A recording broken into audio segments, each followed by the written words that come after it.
Monday! You know what that means? We're live! Ladies and gentlemen, I am the one and only DJ Storms, and I would like to welcome each and every single one of you back here to the channel on YouTube.com. As of course, you already know who I am, Mr. Controversy and the operator of the best damn Twitter handle. No.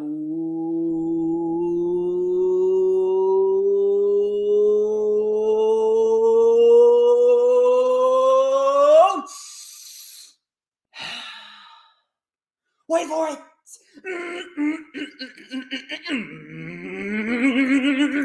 Wait for it.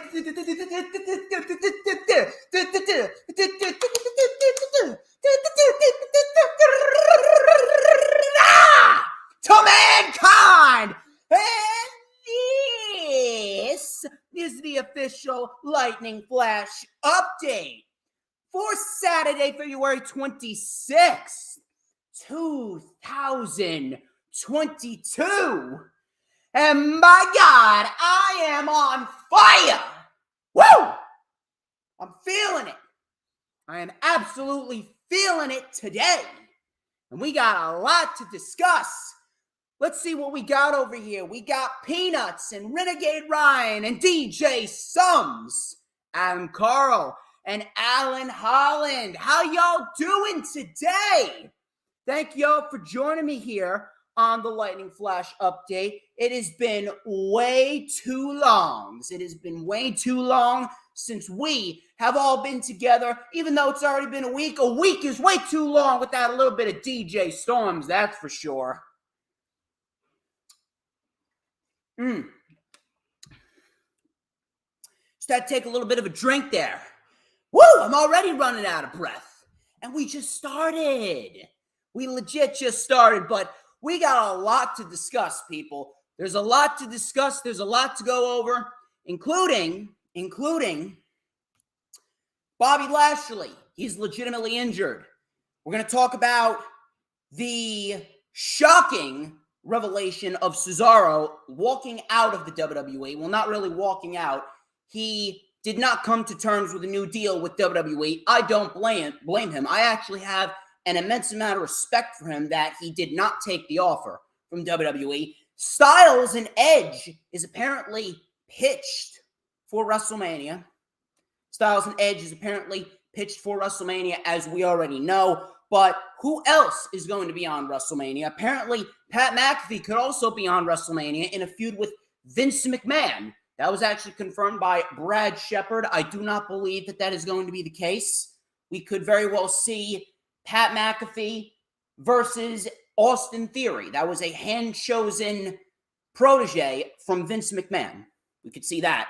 We're also going to talk about Shane Strickland. Shane Swerve Strickland apparently signing with AEW. And then the big one, and I know everyone wants me to talk about this, and I am very happy to tell everyone AEW is dominating the ratings in the United Kingdom. They are kicking WWE's ass in the United Kingdom. Unfortunately, there are going to be a few retards that are going to try and claim, oh, well, WWE, it's on BT Sports, which is a lot of money. And then you got AEW, that's on free television, that's on ITV. Of course, you know, people are going to watch the free stuff over the paid stuff. Shut the fuck up. Seriously.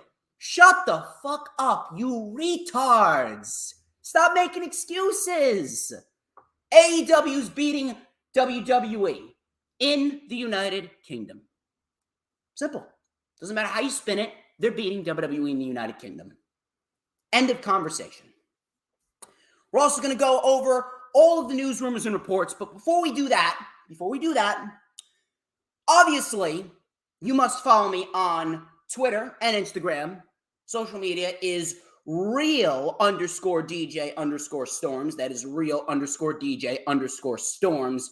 Both on Twitter and the Instagram. Please make sure you add me on Facebook for the collaborations and business inquiries. Please make sure you send me an email. My email is stormstakeover@gmail.com.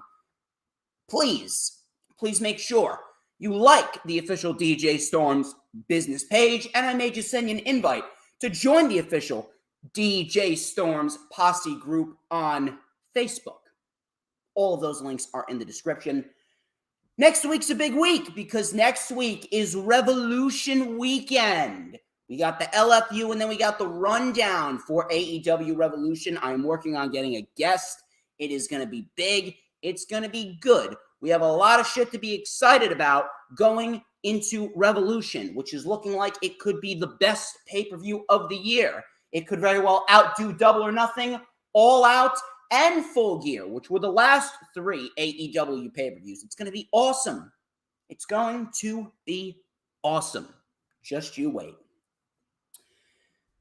Please make sure, if you haven't already done so, that you have liked the stream. It is very vital that you like the stream. I'm taking a look at the number of likes right now. We're only at 8 likes, which is not very, very good in my eyes. We need more than just 8 measly likes. We need more likes than that. So if you come on in, you best be liking the stream. And when you like this stream, you gotta be sure, man. You gotta be sure that you're sharing it out on all platforms of social media, whether it be Twitter, Instagram, Pinterest, Tumblr, or Facebook, or TikTok, or the Snapchat, whatever social media platforms that you might be using. You got to make sure that you are sharing it out on every single platform that you got, every single platform that you use, every single platform that you have an account made for. You must be sharing out the Lightning Flash update because it's the best show in the entire IWC. No other show measures up to the level of greatness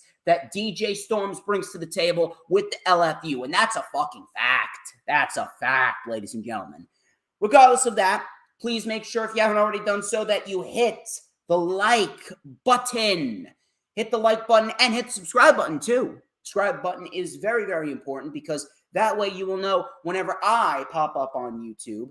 And, of course, you can hit the notifications bell with a huge coup de grace. Again, you will know whenever I pop up on YouTube because, baby, whenever I pop up on YouTube, it is the best time to be on YouTube because it's the only time you will get to see this glorious sideburn shin strap combination and this beautiful mustache.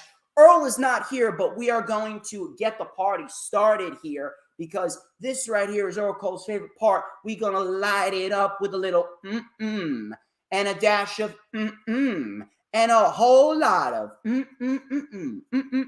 because everybody wants a piece of the Storms Meister. It is absolutely vital that y'all make sure that you have your weekly dose and potentially your daily dose, depending on how many times a day and or a week that you watch me, of DJ Storms. Anyway, once again, thank you all for joining. I see that Ryan Renegade, you absolute fucking beast. Ryan Renegade has shared out the stream on Twitter. You are an absolute fucking beast. And you, my friend, are getting a little acknowledgement. I acknowledge you, even though you're not the tribal chief. You already know that the legendary comb is here. It always will be here because I am the god of the IWC. Thank you very much, Ryan Renegade, for sharing out the stream. If you have not followed in the footsteps of Ryan Renegade, I don't know what the fuck you are doing. You must be sharing out the stream just like a Renegade is. Thank you very much. Now then, let us get right into the festivities here on the LFU. Let's start with the news, rumors, and the reports. Thank you very much.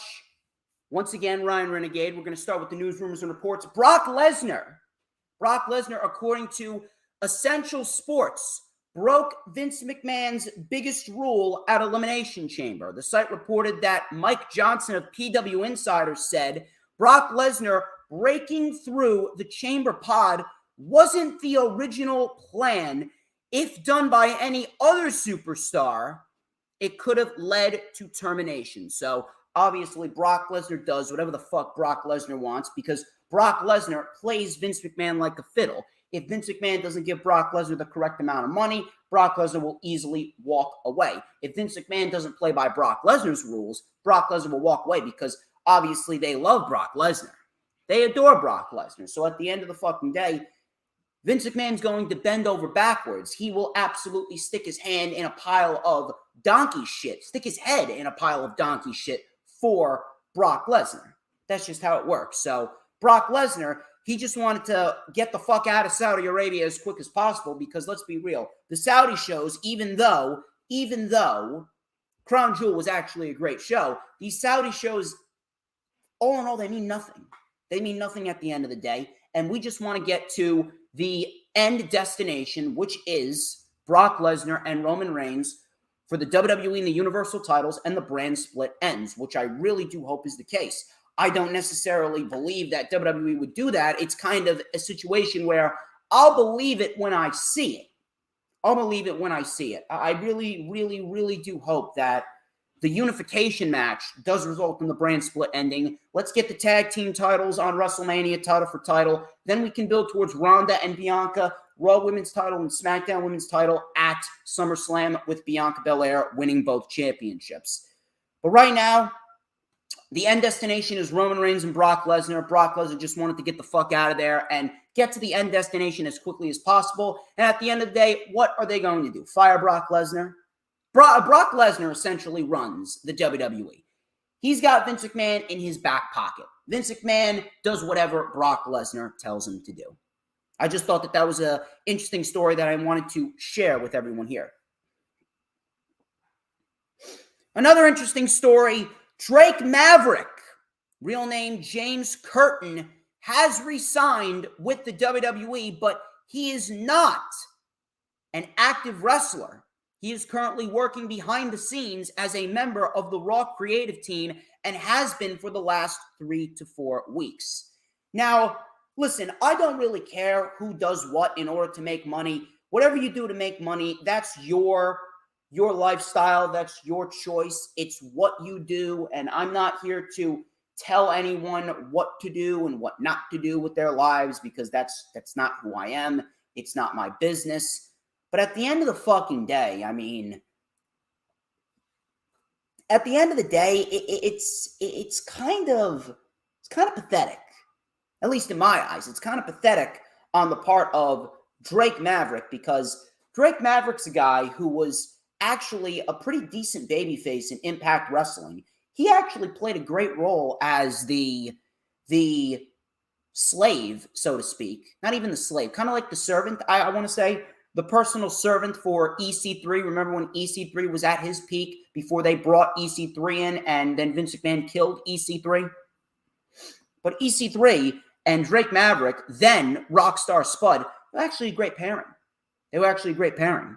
Then Drake Maverick was brought into WWE.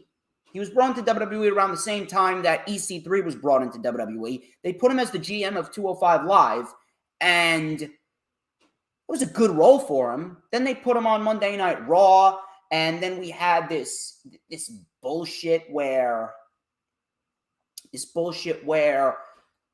he is managing AOP, and then he's chasing the fucking 24/7 championship. It was all comedic bullshit that wasn't funny at all. It was bad comedy. It was terrible fucking comedy. Then they fired him during the pandemic. Then they rehired him because he cried his way to his job back.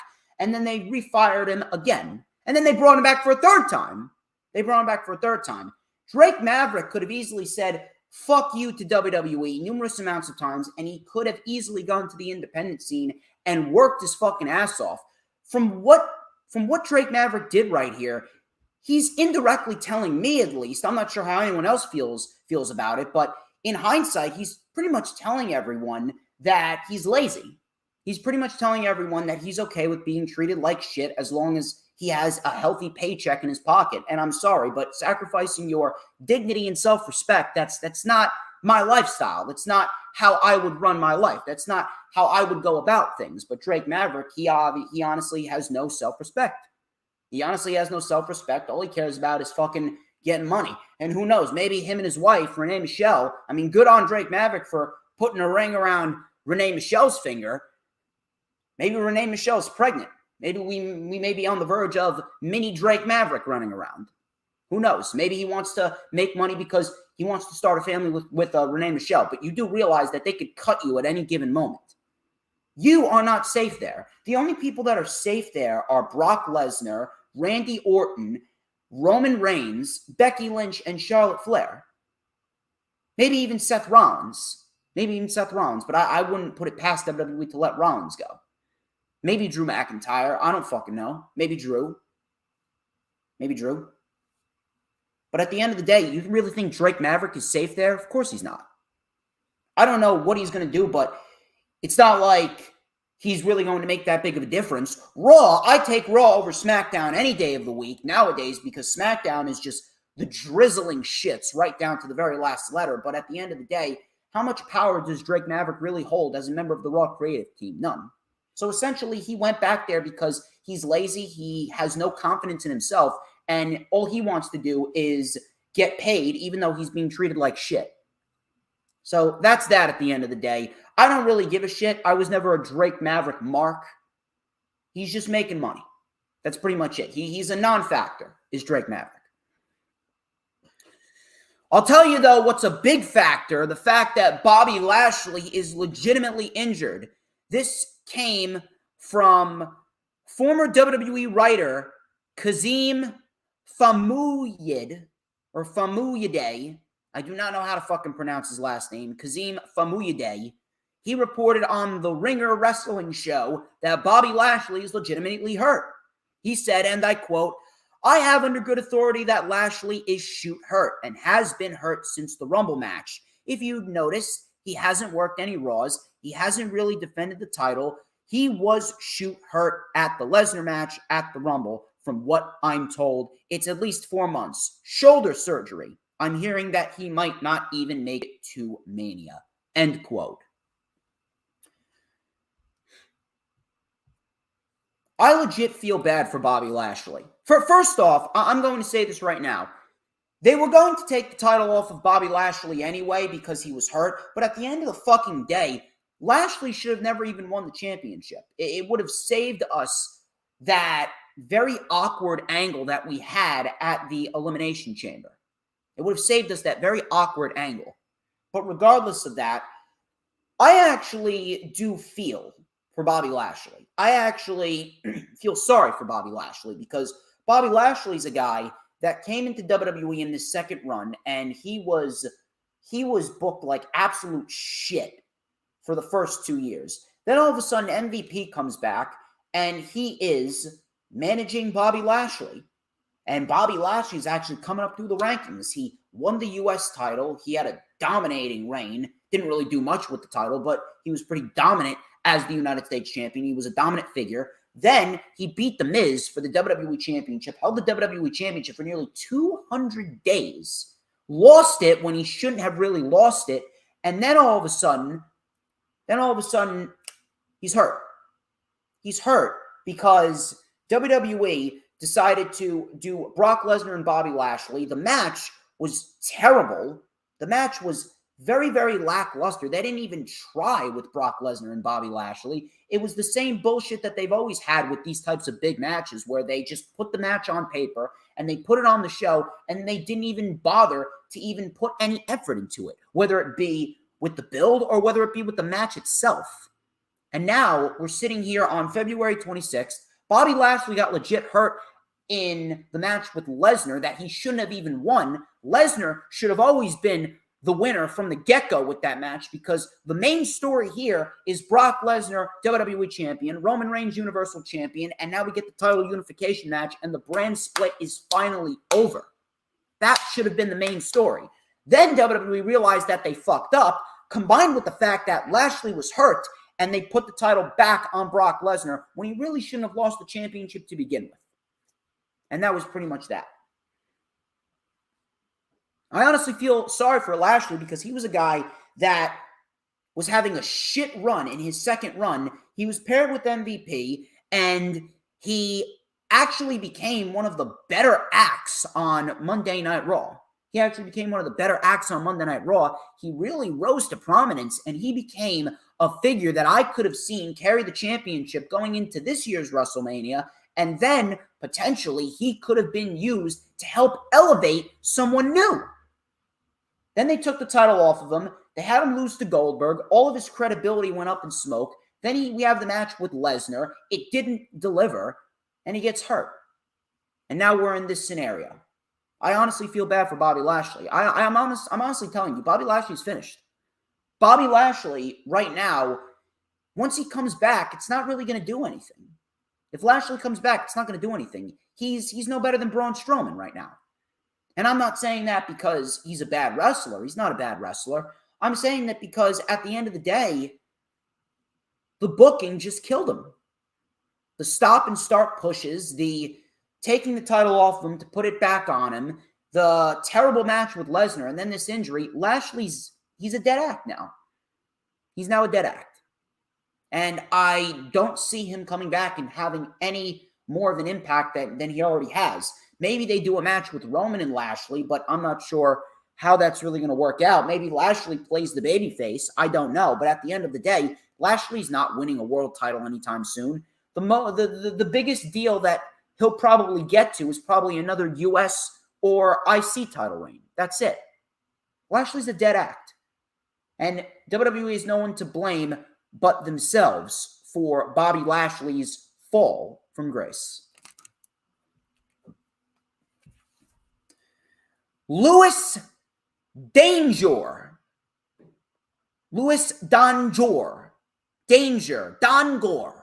However the fuck you pronounce this retard's name, I do not know. I don't listen to fucking Wrestle Talk. Louis Dangor of Wrestle Talk, he reported that WWE was quote-unquote seriously considering a fatal four-way match between all of the four horsewomen as the main event for WrestleMania Night 1 this year. This was obviously reported because Ronda came back. This was apparently a rumor that this was the plan before Ronda came back. He reported that they pivoted away from that since Rousey was able to come back. Steve Carrier of Ringside News actually tweeted out that this was false and the match was never considered. He tweeted out, and I quote, WWE is hearing all pitches for WrestleMania. That being said, a report came out that the company was considering a four horsewomen fatal four-way. We have been told that is not true. We were told, and I quote, this was never discussed, never pitched, never considered. Complete fake news. End quote. I didn't believe Louis Dangor from the moment that he said that. I didn't believe it. I didn't believe it because WWE, if they wanted to do it, they would have already done it. That ship has sailed. Even if they wanted to do it, that ship is long gone. That should have been the match at WrestleMania 33.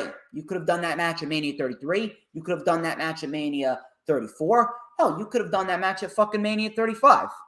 You didn't need Ronda Rousey in order to make the women's division important. You just needed to book it correctly. Look at how AEW is booking their women's division. Look at how many great matches we have gotten out of the women over there. Look at the stars that they've created in that women's division. Look at how much credibility that Britt Baker has. Jade Cargill, Chris Statlander, Serena Deeb, Thunder Rosa, Red Velvet. We're going to get Ember Moon, a.k.a. Athena. We're going to get Nixon Newell, possibly a Taya Valkyrie, possibly a Toni Storm. The women's division in AEW is exactly how a women's division should be booked. WWE didn't need anything regarding a Ronda Rousey or anyone along those lines. All they needed to do was build around professional wrestlers. But Bruce Pritchard and Vince McMahon, women's wrestling is now like Raw. And what happened from that point onward? They treated every single individual, including the four horsewomen, even though they were already established, they treated every single one of the four horsewomen like shit. And then Becky and Charlotte rose to prominence and became two of the most overexposed acts in the history of WWE's women's division. They're on par with the Fabulous Moolah as being vastly overexposed and vastly overused. If they wanted to do a four horsewomen fatal four-way, they would have already done something like that. And on top of that, I don't believe that this was the plan because Charlotte and Becky, they got their own problems going on. Now they're on different brands and they're doing their own shit. You honestly think that they're going to have Charlotte and Becky cross paths again after what happened with them at Survivor Series? No, they did that on purpose to get the Survivor Series match over with, and they used the real life animosity to make that match something of substance, which was probably the best match of the entire fucking night, if we're going to be real here. Probably the best match of the entire fucking night. And then that's it. They go their separate ways, and we don't have them cross paths ever again, because if they do, we're going to have another scenario like we had with that SmackDown after Crown Jewel, where they traded the fucking championships, and you had this big fucking hullabaloo and this big fucking melee backstage, a verbal melee backstage, and all of this tension and heatedness between the two. We don't need that again. That's bad for the morale backstage. Not that they really care about the morale backstage, because WWE is a fucking cancer among the wrestling world, but at the end of the fucking day, we don't need that.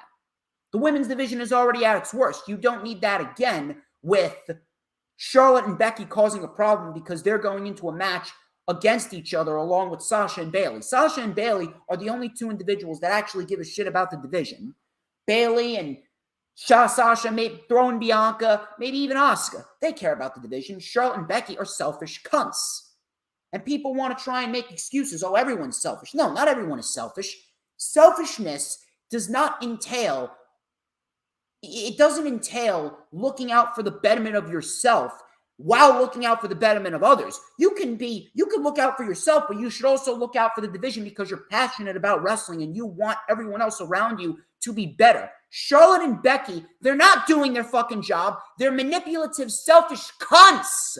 And they've been for years.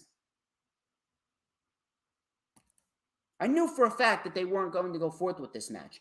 It was never in the plans. If Ronda didn't come back, we were headed towards Sasha and Charlotte, with Sasha potentially winning the Rumble if she didn't get injured. And we would also be heading down the path of potentially Bianca and Becky regardless. It would have been those two matches. Sasha would have been in Ronda's position had Ronda not come back. And that's pretty much that. I did not ever expect WWE to go with the 4 Horsewomen Fatal 4-Way. Either way, the boat has sailed on that. That match I don't think is ever going to take place. And if it does, WWE is not going to make it feel special. They're not going to make it feel must-see. It's just going to be another match that people are going to get all hyped up about, and WWE is going to put no effort into it. Hooligrim. I see Hooligrim has joined. Thank you very much, Hooligrim, for joining. Please make sure you hit that like button and share it out. Share this stream out on all platforms of social media. It is absolutely vital. It's absolutely vital. So please make sure you do that. We're going to get into the next report.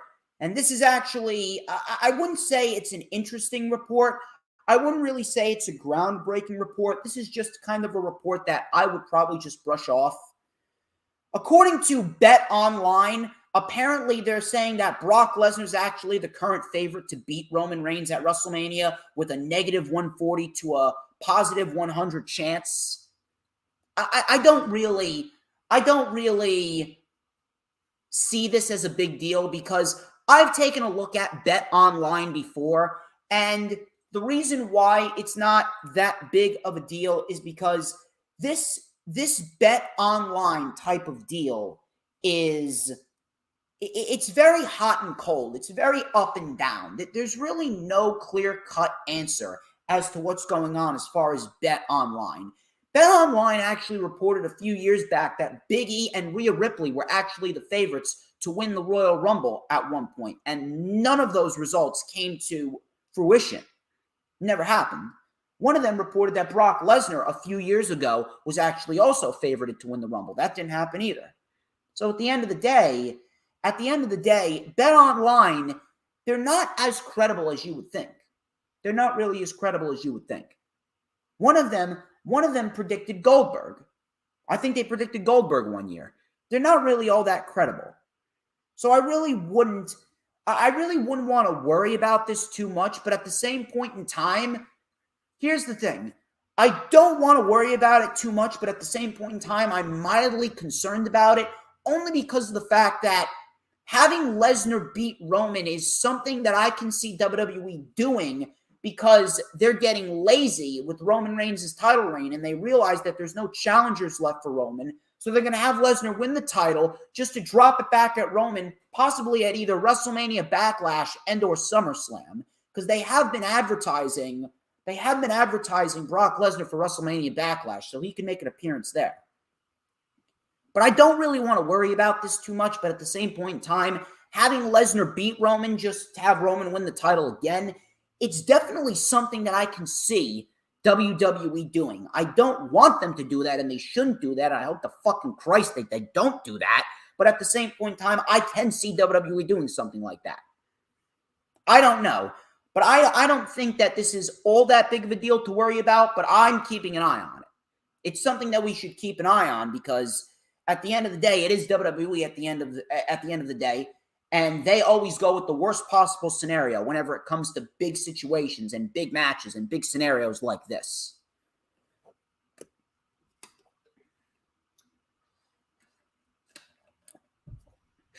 Moving on to a more positive report, Fightful Select has reported that Shane Swerve Strickland, formerly known as Isaiah Swerve Scott, is signing with AEW. Supposedly, it's signed, sealed, and delivered. I like it. I think that's fantastic.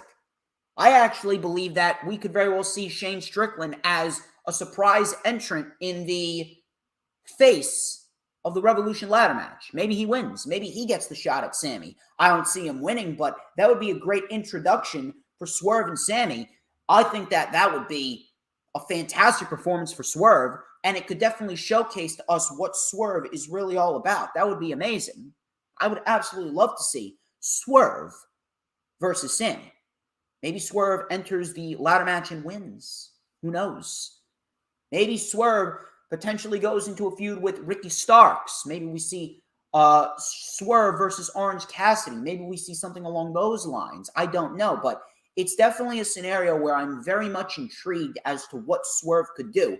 And on top of that, him signing is completely fine. I know there's a lot of people that are going to complain, well, Tony Khan is signing too many people. Well, you know, Tony Khan, all these ex-WWE guys, and there's so many people that Tony Khan's signing because they're eventually going to end up just like WCW.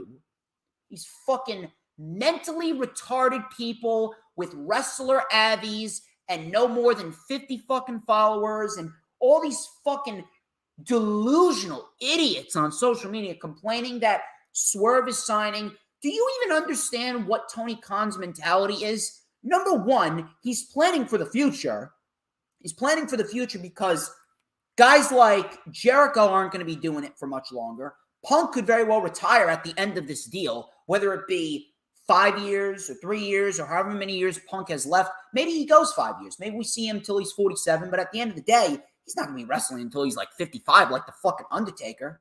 What about Bryan Danielson? Bryan Danielson is not going to pull a Ric Flair and wrestle till he's 60. Bryan Danielson is probably going to retire after this 3-year deal with AEW because at the end of the day, Bryan Danielson might want to focus on being a father. He might want to focus on being a father. What about Moxley? Moxley, he could very well ask for a Brock Lesnar schedule within the next 3 to 5 years because maybe he wants to have a second kid, maybe a third kid. Maybe Moxley wants to raise a family too. He's building for the future when those top guys, what about Omega? Omega, you can imagine Omega will ask for a Brock Lesnar type schedule. Omega's 38 going on 39 years old, I believe. Omega's not going to be doing it until he's 50. Omega is going to ask for a lighter schedule because Omega inevitably wants to have a life outside of pro wrestling, whatever that may be. Maybe he takes some independent bookings as well. But Omega's not going to be at the top forever. Omega could very well slot into that Shawn Michaels role to put over people. Maybe he slots into the Chris Jericho role to put over people as well. But Omega's not going to be doing it until he's 50. Number one, Tony Khan is building for the future by signing guys like Swerve. Number two, Tony Khan is not just signing these guys to AEW and only having them wrestle for AEW. Tony Khan is giving these individuals an opportunity to make a great contract, and he's not signing people to $3 million 3-year, 5-year deals. No, some people are paid on pay-per-appearance deals. Some people are paid on 6 months, maybe a year deal, but they're not all signed to $3 million, $5 million for however many years, 5, 6 years. They're not signed like that. Tony Khan is giving them an opportunity because he wants to see what these guys can do on a major stage like this. And above all else, Tony Khan is not only helping himself by building a great roster with all this talent, Tony Khan is helping the talent because the talent, by being involved and associated with the second biggest wrestling company in the world right now, they could get more independent bookings. And some guys could say, hey, this guy was on AEW television. Hey, Swerve was on AEW television. Hey, Jake Atlas. Hey, Wardlow. Hey, Brian Cage. Hey, Ricky Starks. Hey, Wheeler Yuta. They were on AEW television. You know what? Let me get this guy on my independent show. Let me get this guy on a GCW or an MLW or an NWA. Let me get this guy on an Internet Superstars of Pro Wrestling show in New Jersey. Or let me get this guy down at a wrestling event in California. Let me get that guy. Let me get that guy on my show. Tony Khan wants to help the wrestling industry flourish. He wants to help the wrestling industry grow. AEW and Tony Khan single-handedly started a fucking boom period. A boom period for pro wrestling. And he is giving the opportunity for those individuals to boost their name value. And those individuals that are on AEW television that are getting indie bookings could demand a higher paycheck because of their name value with AEW. That's why Tony Khan is doing it. So stop fucking complaining that Tony Khan is signing all of these fucking people. Who fucking cares? He's not wasting his money away like Eric Bischoff and Dixie Carter. He's not trying to start a war with WWE. So sit down, shut your fucking mouth, and just enjoy what we are going to get. We are going to get great television. At the end of the day, if they're putting on great television, which they are, why the fuck do you care who signs where? Why the fuck do you care? Swerve is going to be great in AEW. I cannot wait to see what he does. Another guy that could potentially be great in AEW, Cesaro. Why do I say that? PW Insider reportedly said that Cesaro has quietly left WWE. They did not come to terms on a new contract. Fightful reported that WWE planned to bring Cesaro to the forefront of the shows before his departure.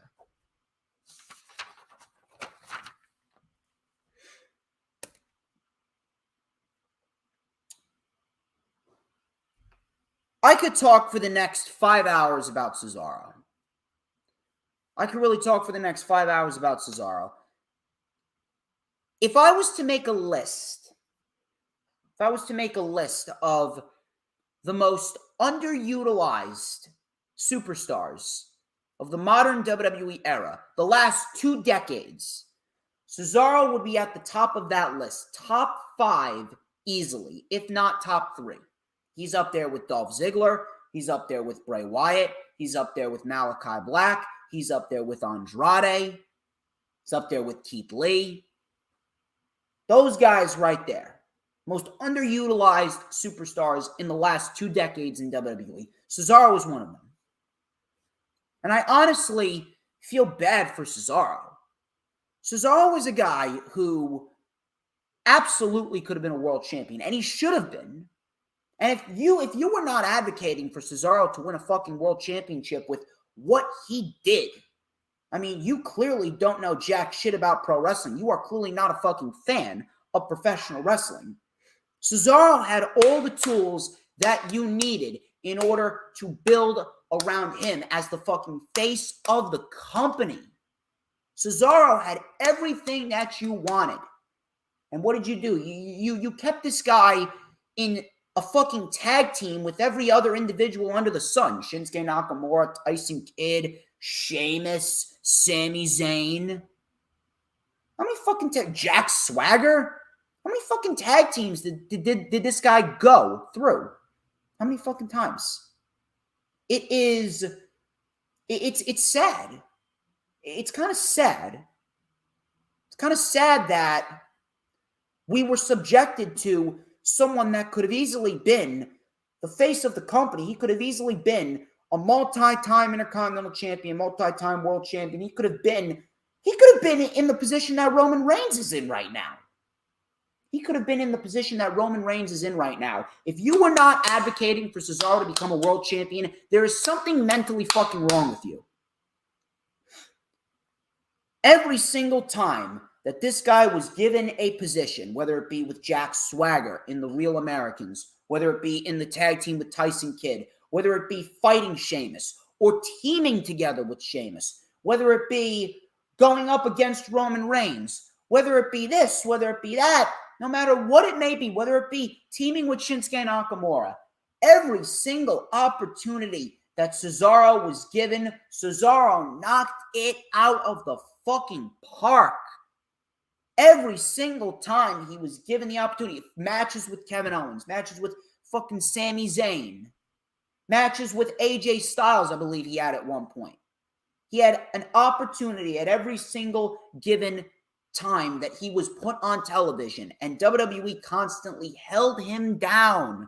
They held him down. They completely shafted every single opportunity that he was given. They just wanted him to be nothing more than an undercard scrub, a good little soldier that waved the white flag for WWE. Why did Cesaro not come to terms with the new contract with WWE? It has nothing to do with money. It has nothing to do with family matters. It has nothing to do with Cesaro's ego. Cesaro doesn't have an ego. It has nothing to do with any of that. It has to do with how he was treated. WWE was planning on pushing Cesaro to the forefront of shows, apparently. They did that last year. You know why they did that last year? They manipulated Cesaro. They knew that if Cesaro was to leave, Cesaro was going to set the wrestling world on fire no matter where he went to. New Japan, NWA, MLW, Impact, AEW. He was going to set the fucking world ablaze. He was going to set the world ablaze and prove to everyone why he should have been a world champion there for at least 3 weeks. At least fucking 3 weeks. I hate 3-week title reigns, but how do you not give the world title to Cesaro for at least one measly month? He was going to set the wrestling world on fire. They manipulated Cesaro. They pushed Cesaro. Pushed him in the feud with Rollins. Build him up against Rollins. He beat Rollins at WrestleMania. Signed the dotted line. As soon as he signed the dotted line, he was put in a feud with Roman, and boom. As soon as he was done with Roman, he was done in that top spot. Cesaro's push was dead. Yeah, we'll build you up. We'll give you a match with Rollins. We'll have you beat Rollins a couple times, and then we'll have you in a match with Roman, but you already signed the dotted line, so you're going to lose to Roman right back to the bottom of the card that you go. That's it. Right back to the bottom of the card you go. Cesaro was about to be manipulated again. Cesaro learned from last year. Last year he signed the 1-year extension. This year he learned, if you're not going to treat me like how I should be treated, if you're not going to utilize me on television and you're not going to actually give me the push that I should actually be given after I've given my fucking life to this company for a decade, why the fuck should I sign this contract? That's Cesaro. Cesaro learned from his mistake last year. He wasn't going to be manipulated by WWE again. He wasn't going to be manipulated by WWE again to sign the deal, only to be pushed for about 2 months and then right back to the bottom of the card he goes. Wasn't going to do that. Wasn't going to do that at all. He realized what WWE thought of him. He knew where he stood, and he said, fuck you, WWE. I'm not signing this new deal. I am walking out because I know who values me and who doesn't. You don't value me. Everyone else values me. And when I go to the independent scene, I am going to shove every single time that you destroyed the opportunities that I had to become the face of the company. I'm going to shove it all up your ass and become the talk of the town. I'm going to become the man in wherever company I go. I'm going to become the top guy. That was Cesaro. Every single time Cesaro had the opportunity to make it, every single time Cesaro had the opportunity to get elevated to that next level, WWE pushed him down and pushed him down. Why? Because of their backstage politicking, because of their favoritism towards others and their bias against guys like Cesaro. When he goes to AEW, because I know for a fact Tony Khan's going to pick, there's no fucking way Tony Khan lets this guy slip. There's no fucking way. If Tony Khan lets Cesaro slip, I'd be shocked. They don't necessarily need Cesaro, but I mean, the matches that could be with Cesaro or Claudio, as he was known on the independent scene in fucking AEW. Can you fucking imagine Cesaro and Bryan again? Cesaro and Sammy, Cesaro and Darby, Cesaro and Jungle Boy, Cesaro and a potential Swerve if he comes in, Cesaro versus CM Punk, Cesaro versus a Wardlow, Cesaro versus a Powerhouse Hobbs, a Ricky Starks, Dante Martin, Matt Sydal, Kenny Omega. You honestly think that Cesaro would not want to go there just to get those matches alone? I'm not saying he's going to be a world champion within 6 months, but I mean, Tony Khan, if he doesn't sign Cesaro, I'd be dead shocked with the talent that Cesaro possesses. And he's in great shape, too. He's 42, but he doesn't look it. I swear, I want to be in that good of a shape at 42 fucking years old. I do not blame Cesaro one bit. Matter of fact, I respect Cesaro immensely more than I already did. I am so fucking glad that Cesaro walked. I'm so glad that Cesaro said, fuck you, WWE. I am not signing a new deal. Good on Cesaro. Very, very happy to hear that. And wherever he goes, he doesn't necessarily have to go to AEW, but I'd be shocked if he doesn't. Wherever Cesaro goes, he is going to be a fucking stud. Going to be a stud. Tegan Knox, a.k.a. Nxt Uk, she was on Chris Danger's Into the Danger Zone podcast, and she made some comments. She actually called out WWE for regressing the women's division back to the Divas Era. Really now? So if Tegan Knox is saying it, then now what's your fucking excuse? If Tegan Knox is saying it, what's your fucking excuse now? Are you going to openly say, oh, well, Tegan Knox doesn't know what she's talking about? You're going to say, oh, Tegan Knox was never that good.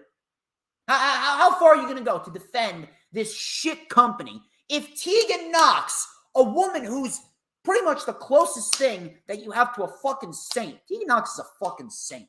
Let's be real here. I've always been a fan of Tegan Knox. Tegan Knox is an absolute angel. She's an angel. She's never done anything wrong. She doesn't have a checkered past. Tegan Knox was a very down-to-earth, very, very quiet, very happy girl. Everyone loves Tegan Knox. Fans love Tegan Knox. What are you going to say? Tegan Knox doesn't know what the fuck she's talking about? Tegan Knox never got a fucking opportunity to shine. Oh, Tegan Knox wasn't that good? I wouldn't be surprised if people are saying that because of how fucking retarded they are when it comes to WWE television. They try and defend it at every single possible contingency. It's a joke. It's a joke. Tegan Knox stated that WWE is regressing back to the Divas Era. She said, and I quote, "Watching the product now, it's very much Divas Era, going back to it, I feel. I always felt like I was on the chopping block, even if I could wrestle. I was not much of a personality or character enough for them to keep my job, which is weird. If they gave me a character, I'd take it and ran with it. Or I'd take it and run with it." So right then and there, she's pretty much saying, I'm going to sacrifice my dignity and self-respect, and I'm going to say, you know what? Listen, I know that I don't have a character. Give me a fucking character. I don't care what character it is. I want to fucking wrestle. I want to be out there in front of the crowd. I want to show you that I am worth something. So she's pretty much giving her fucking soul up to WWE Here, take me. I'm yours. Do what you want with me. I just want to get put on television and wrestle. So she's saying that she just wants to fucking wrestle. But WWE didn't even care enough to attempt to give her a character. She didn't need a character. She was fine. But she wasn't even given the fucking opportunity. WWE didn't even bother investing 1 second of their time in her. At least not Vince and Bruce. She goes, I always was kept as the girl next door, and I'm not the girl next door. Let me be me. I was me for 6 years before I got signed. Let me do something like that. I always had the feeling that I'm not what they're looking for. As soon as they split me and Shotzi up, I was like, yep, I'm on the block next. We actually found out, she said, we found out we switched brands as we were in the car going back to the hotel. End quote. That's depressing. That's depressing. And I feel for Tegan Nox. Vince and Bruce, they didn't even give her an opportunity to showcase to us what she can really do. Tegan Nox could have been the next top-tier babyface. She had the makings of Bayley and Sasha in terms of an in-ring perspective, but in terms of a character, she almost had a classic Bayley type vibe. She almost had a classic Bayley type vibe to her character. They didn't do jack shit with Tegan Nox. They called up her and Shotzi. Her and Shotzi actually went undefeated on them. They were like 4-0. They didn't even get their fucking tag team title opportunity. They split them up. Tegan Nox was never put on Monday Night Raw. A month and a half later, you're fired. You're fired. Goodbye. That's sad. That really is sad. I feel bad. I feel bad for Tegan Nox. I do. I feel bad for her. Why is it that Tegan Nox did not get the opportunity? Exactly for what she said. We're going back to the Divas era. Really, but Tegan Nox is not a marketable female. Tegan Nox doesn't look beautiful. Tegan Nox is one of the most adorable individuals that they had on the fucking roster. I'm pretty sure any guy would want to say, wow, that's a woman that I want. Any guy would. Tegan Nox is, many people, I've seen many weirdos on social media. Now, I'm not one of these weirdos, but I've seen so many fucking weird individuals say, hey, Tegan Nox is wife material. You got people on social media saying that. Who's to say the people or the male demographic in the crowd would not think that way about Tegan Nox? She is gorgeous. She's gorgeous. And she can wrestle. She can fucking wrestle. Why wasn't she pushed to the forefront? Because she's not Alexa Bliss. Because she's not Charlotte Flair.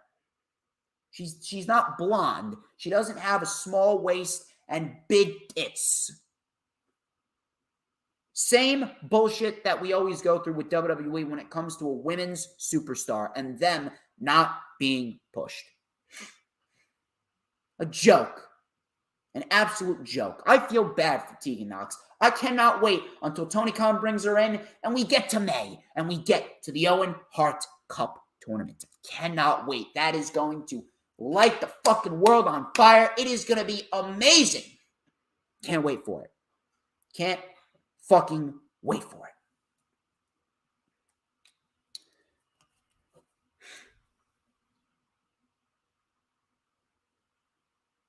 The big one.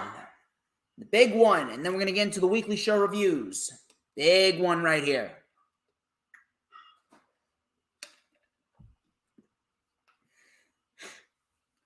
The sports website. The Sportster website. Now, I've never heard of this. I've never heard of the Sportster. I'm not familiar with the Sportster. It kind of caught me off guard. Really don't know what the Sportster is all about, but it must be a website in the UK. I don't go on UK websites. Not really sure if we even get them here. Not sure if it's an American website either. I don't know. Either way, the Sportster website. This I actually found out from some dude on Twitter. I think his name is Macho Beard or something like that. Let me look him up. Give me a minute. Let me look him up.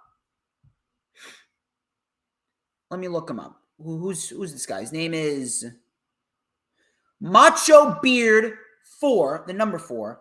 Macho Beard for Life. And he tweeted out a picture of an article stating from the Sportster that AEW is actually pulling in 5 times the numbers of NXT and NXT UK and doubling Raw and SmackDown in the ratings in the United Kingdom.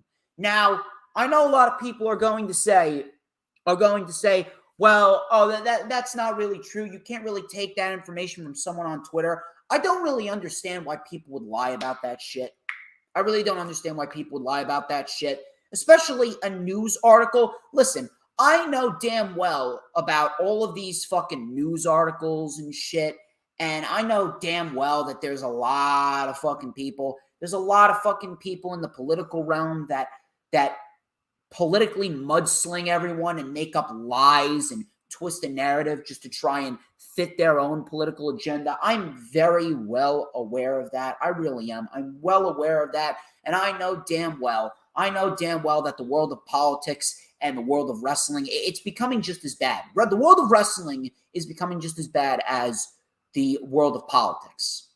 It's sad, but it's on that range. It's on that range, unfortunately. I don't understand, though. I don't understand why anyone would lie about this. I don't think that this article was lying. I don't think that Macho Beard for Life was lying. We all hate the WWE product, but Macho Beard, I don't know him personally, but he seems like a guy that would be pretty fair. He would be pretty fair. He wouldn't be trying to manipulate any information or steer anyone wrong in that regard. Even if he has a big following and even if he's popular on social media, I don't know what this guy's all about, but I am not going to sit here and call him a liar. I don't believe this is a lie at all. People then tried to invalidate it. And this goes to show you how fucking stupid people are. People tried to invalidate this by saying WWE is on BT Sports, which they have to pay for, and Dynamite is on ITV, which is free. Then they started to make up more excuses. Well, ITV doesn't really care about Dynamite. They pushed it back for a fucking dart game or someone talking about mini golf or some shit like that. It was on at like 11 p.m. Blah, blah, blah, blah, blah, blah, blah, blah. All that other bullshit. They were making up all of these fucking excuses, and I'm sitting here laughing at them.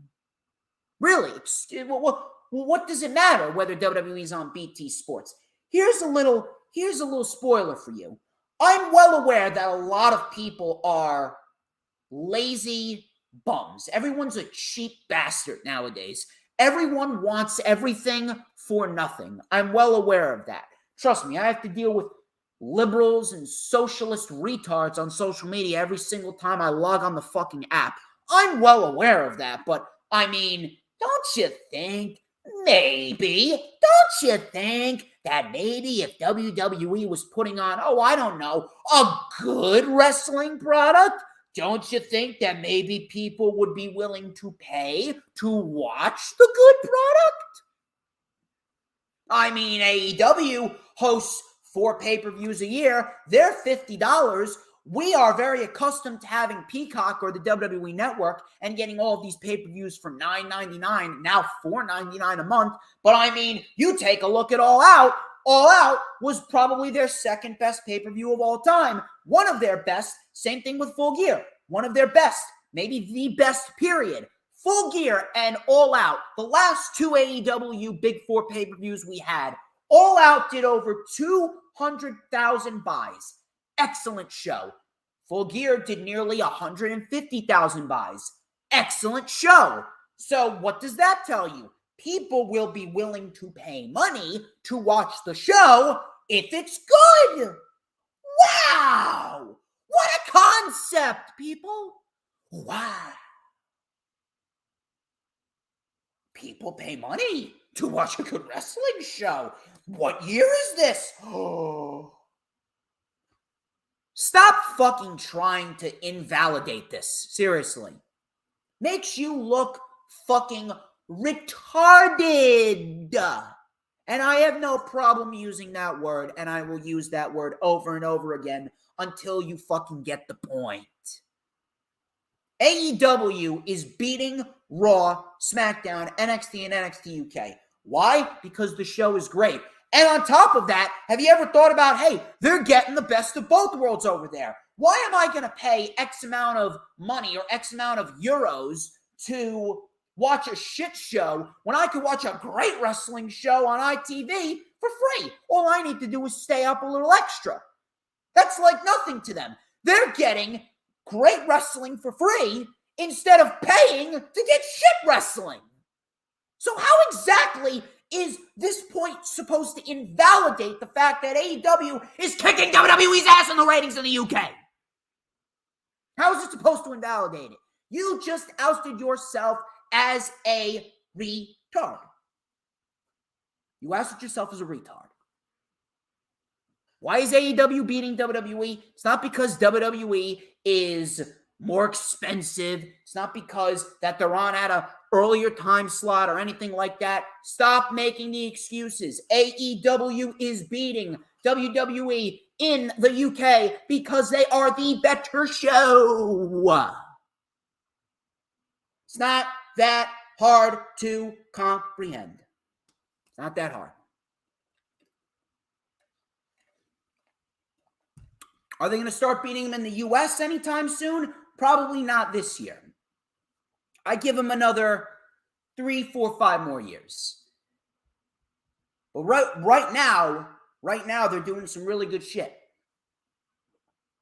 All they have to do is stay the course, continue doing what they're doing, and at the end of the day, they are going to end up beating WWE in the US ratings. Stay the course. They stay the course. They're doing what they're doing right now. And at the end of the day, we will be in for a great, great period when AEW takes over the realm of pro wrestling. If not already. If not already.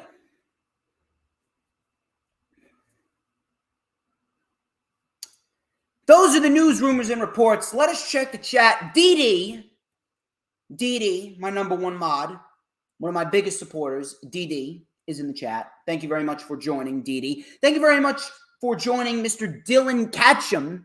Thank you, Renegade Ryan, for sticking around. Thank you, everyone, for sticking around. We are 1 hour into the stream. We went through a lot of news, rumors, and reports. We are about to go over the weekly shows. We got a lot to go over in the weekly shows this week. But first things first, here's what I want everyone to do.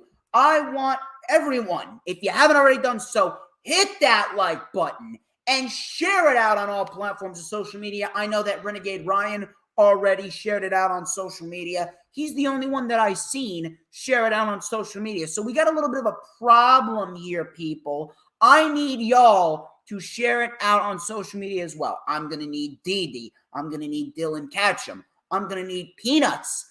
Share it out on all platforms, social media, because it is vital. Very vital.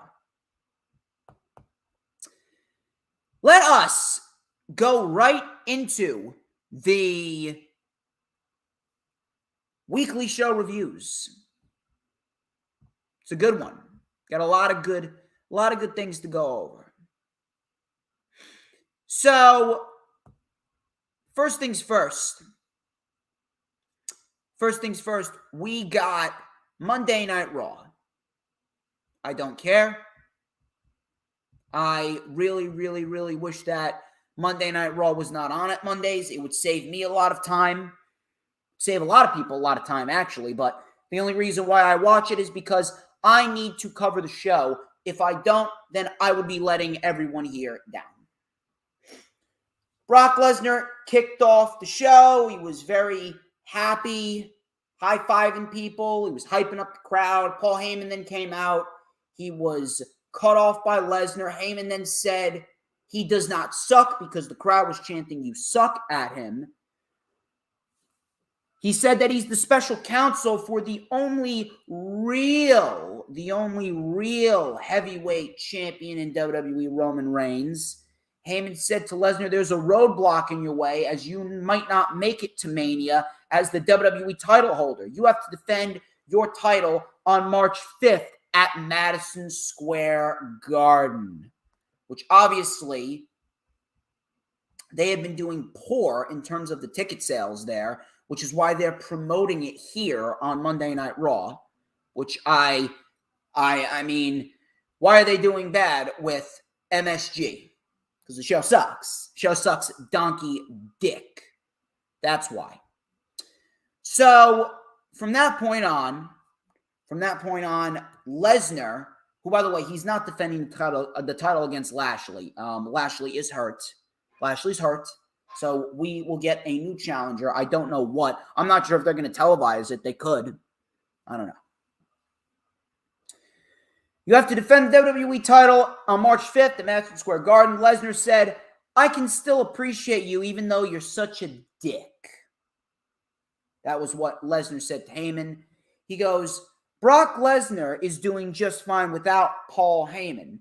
And this Friday, you're going to be standing next to your little tribal chief, Roman Reigns. You know where Lesnar is going to be on Friday night? He'll be coming to Friday Night SmackDown to introduce you two knuckleheads to the reigning, defending WWE Heavyweight Champion of the world, Brock Lesnar. Solid segment, but very formulaic. I don't really care. It's really just it's not worth investing your time in it. It's just not. We all know what the end game is. Let's just get to the end game. WWE has really run this Lesnar-Roman feud into the ground. I don't give a shit. It's not worth it. It's really not worth it.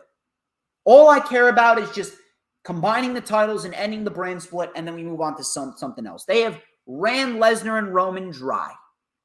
They're beating a dead horse at this rate. Street Profits versus the Alpha Academy. Decent match, but how many fucking times have we seen it?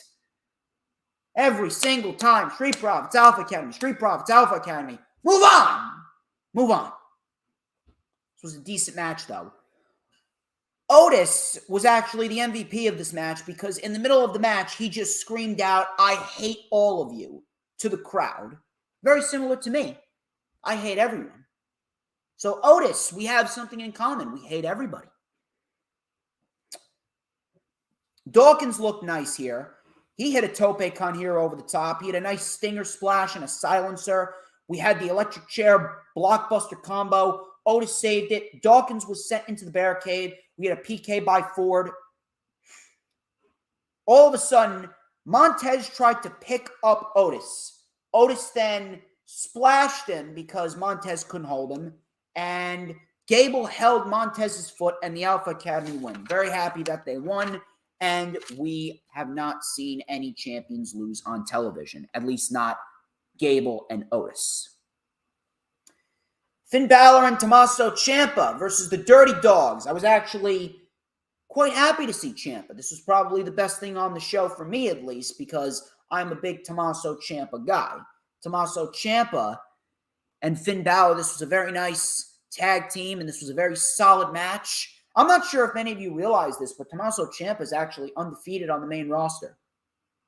Not really sure if that was by design. I don't think it was by design, but that's something to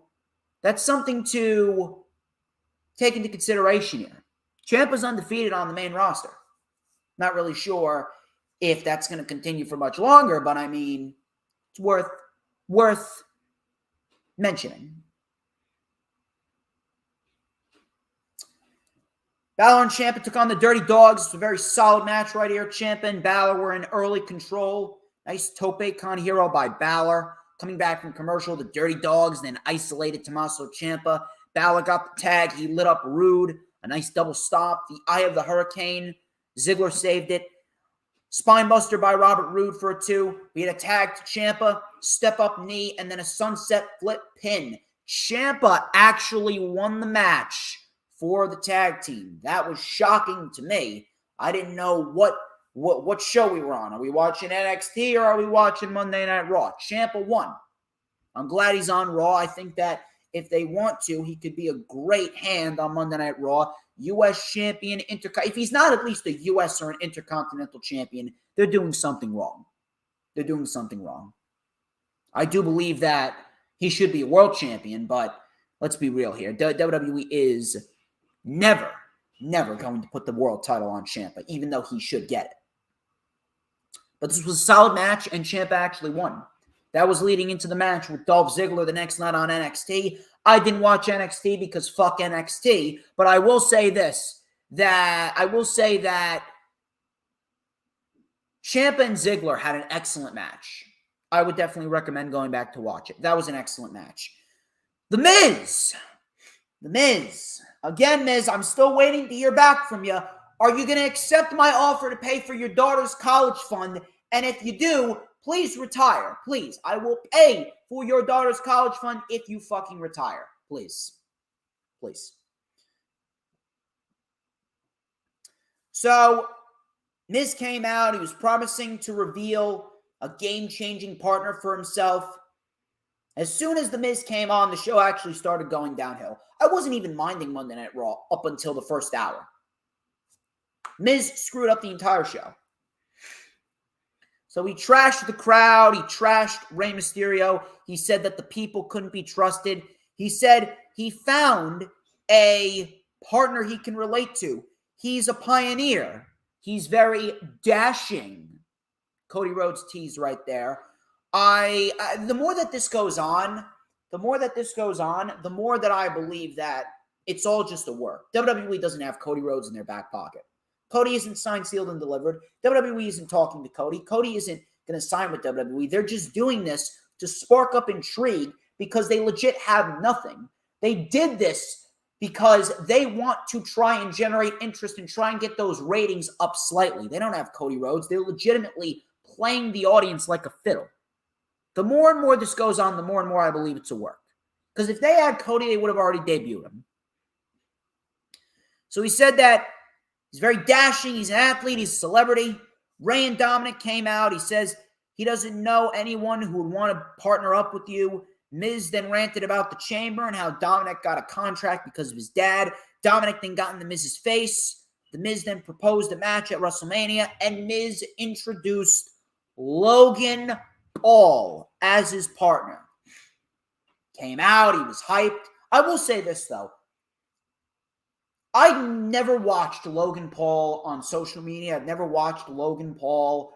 I've never watched him in boxing. But I will say this. Logan Paul actually carried himself fairly well. I will say that. Logan Paul actually carried himself fairly well. I will say that. So, Logan Paul came out. He was hyped. He said he has pool toys bigger than Rey Mysterio. Dominic then accepted the challenge. And then Miz and Logan Paul attacked. And they hit skull-crushing finales on Rey and Dominic. Logan Paul with a very sloppy-looking skull-crushing finale.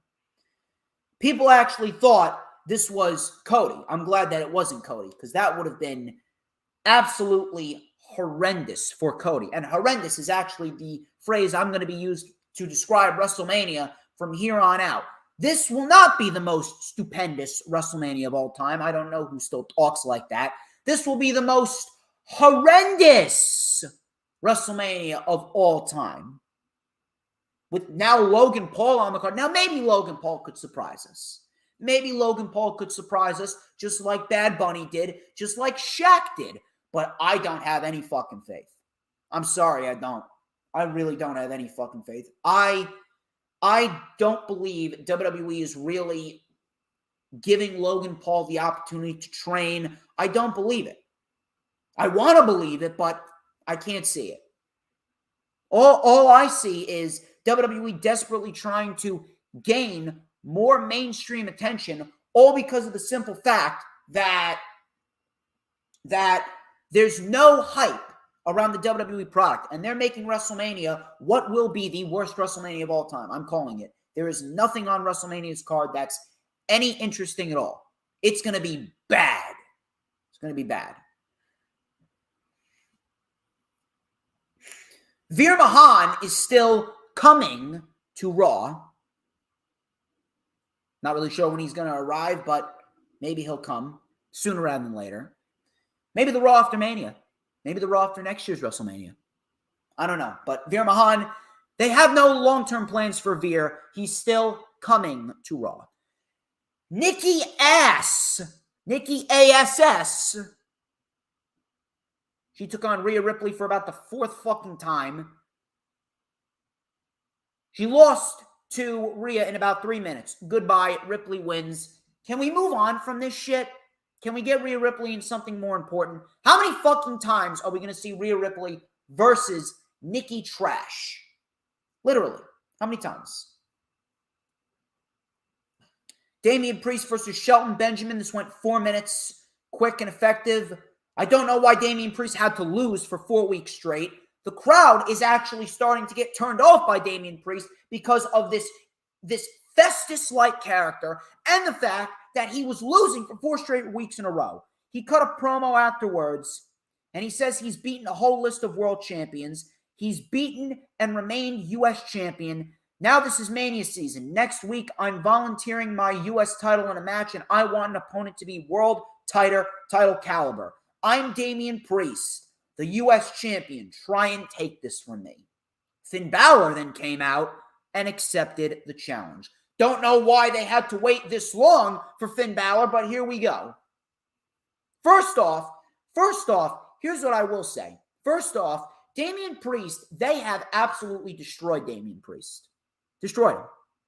I don't even know who Damian Priest is anymore. They have ruined everything that Damian Priest was in NXT, and that is fucking sad.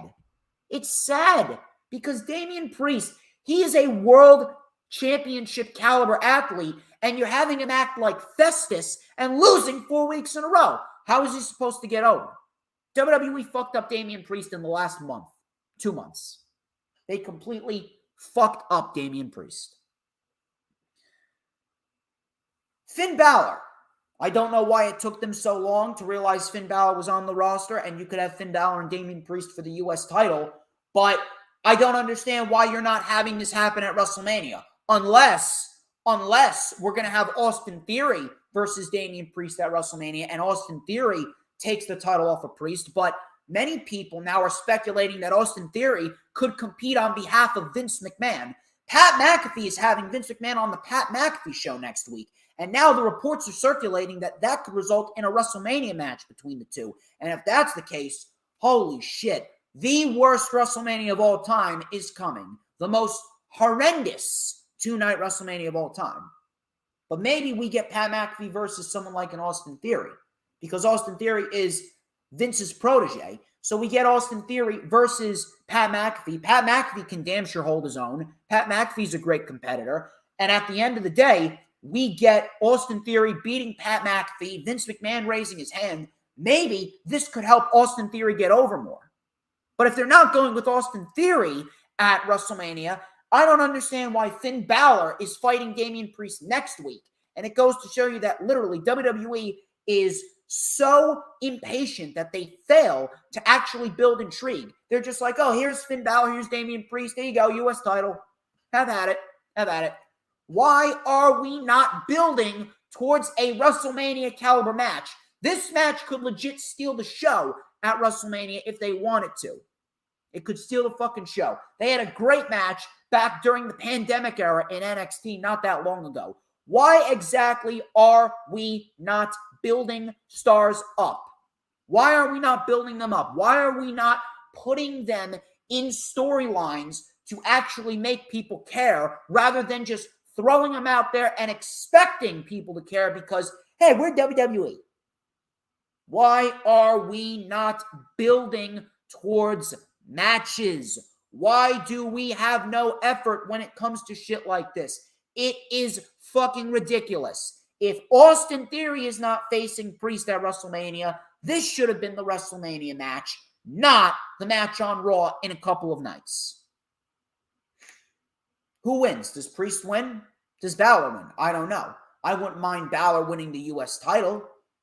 But at the end of the day, WWE sees Balor as nothing more than a guy that's going to help get other people over. But now I'm actually very, very worried that they could very well take Priest off of television or fire him because, hey, he didn't get He didn't get over with this shit gimmick that we gave him, but we're not going to blame ourselves. We're going to blame Damian Priest, and we're going to let him go. Have they given up on Damian Priest? It sure looks like it. But at the same point in time, I can't see Balor winning, even though I wouldn't mind him winning. I can't see Balor winning because at the end of the fucking day, they see him as nothing more than a mid-card scrub to help get others over. They used him to help get Champa over. He didn't get the win in that match. Champa did. And now he could be used to help get Damian Priest over. I don't know. Reggie. He came out with Dana Brooke. He brought her out. Reggie tried to apologize for taking the 24/7 title last week because he got caught up in the moment. He understood that she just wants to be friends. He then asked for a ref. He laid down for Brooke. He actually kicked out twice. The third time, Dana Brooke actually held Reggie down and made out with him to win back the 24/7 title. And then we get the 24/7 title, Job Squad coming out, all of this bullshit, this hullabaloo. Tozawa actually wanted to kiss Tamina. It was garbage.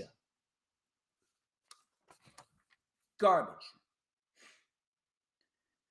Bianca Belair and Becky Lynch. Bianca Belair and Becky Lynch.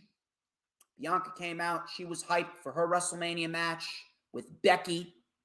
Becky then came out. Bianca said she main evented WrestleMania, or Becky said that she main evented WrestleMania first.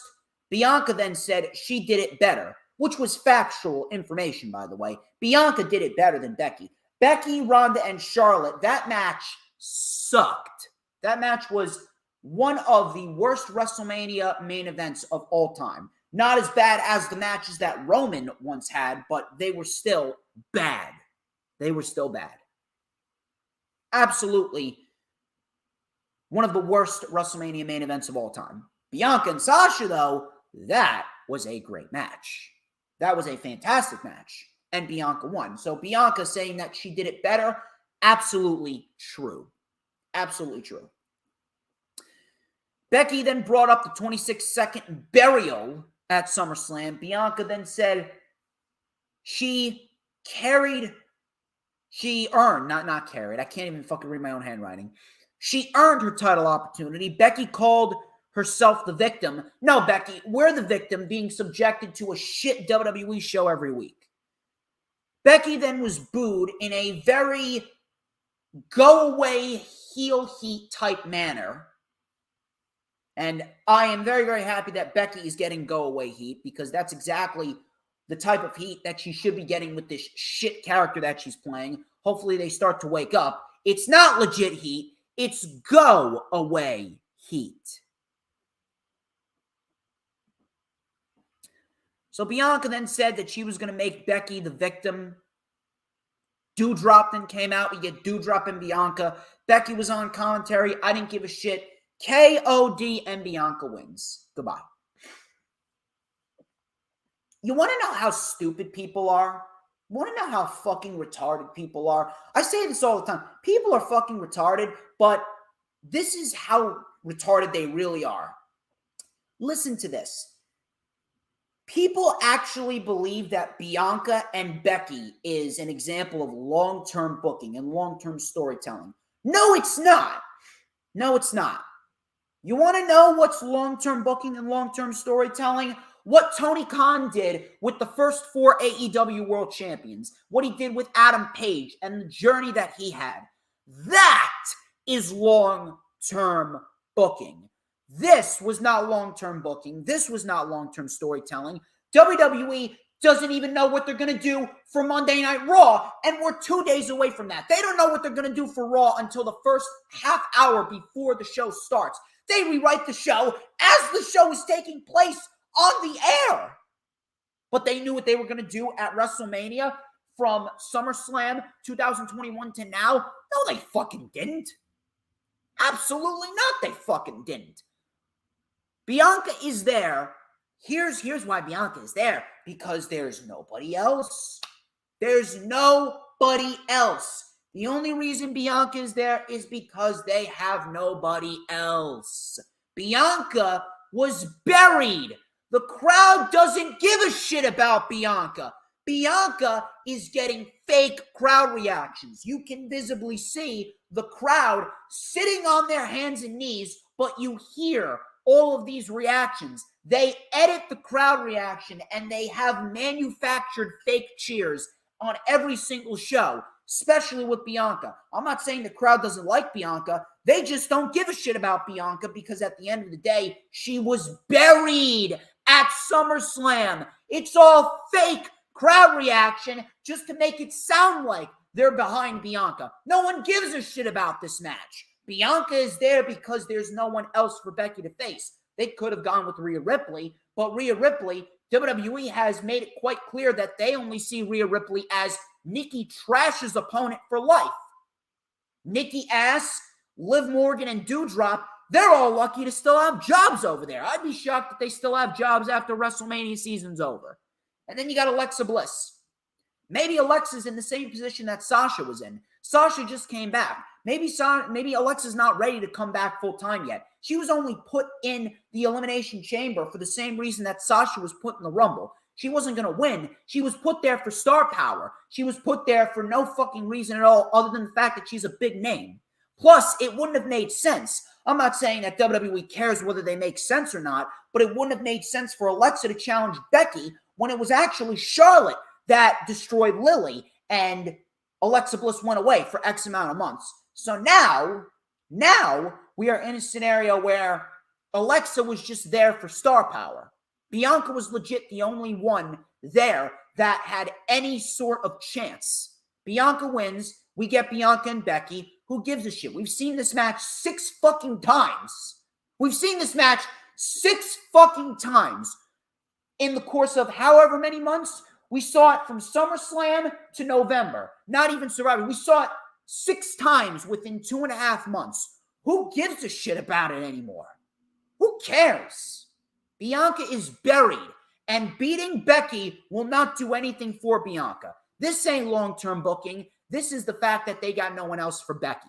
And at the end of the day, beating Becky will not help Bianca. You know what's going to help Bianca? You know how you redeem Bianca from the burial at SummerSlam? You have Ronda beat Charlotte. You do Ronda versus Bianca at SummerSlam. Raw Women's title, SmackDown Women's title. Bianca beats Ronda Rousey. Ronda is there to do what she's supposed to do. Bianca becomes the undisputed women's champion, and we end the brand split for the women as well. You're already unifying the Universal and the WWE title. Now, unify the Raw and SmackDown women's championships. Bianca wins Raw women's title.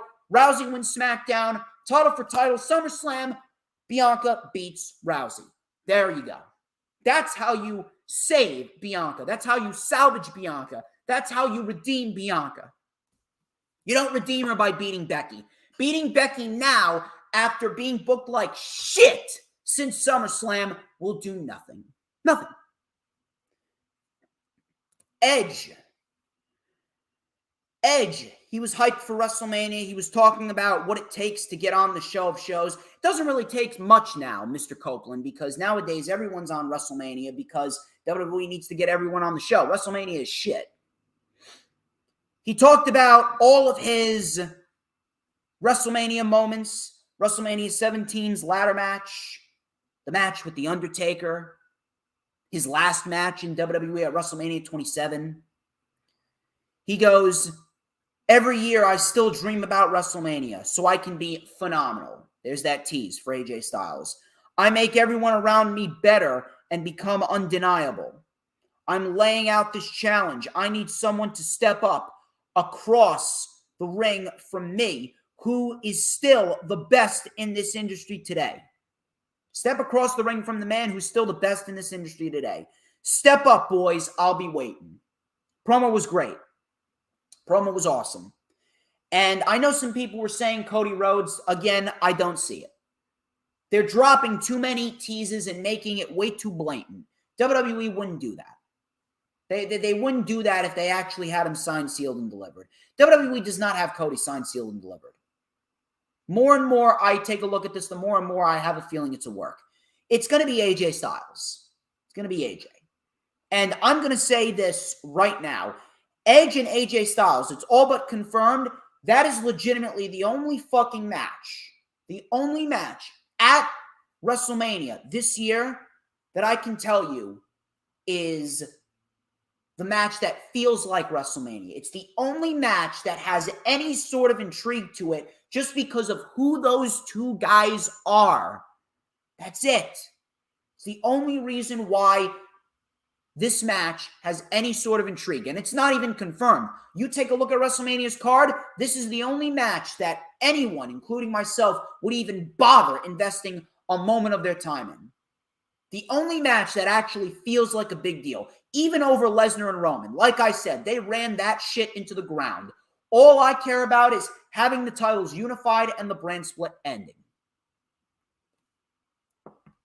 Main event was RK-Bro versus Kevin Owens and Seth Rollins. Rollins and Owens win with the Stunner Stomp combo, and that was it. And we get a tag team title match, being a triple threat match in a couple weeks. I hope to God that they do not give Owens and Rollins the tag team titles. I really do hope so. I really do. Alpha Academy do not deserve that. They beat RK-Bro. They beat RK-Bro. So you invest in them. You invest in them. You are not taking the titles off of the Alpha Academy. If you do, it will only further expose your problems. You put the titles on a team that's not even a tag team. Stop with that shit. That was Monday Night Raw. That was Monday Night Raw.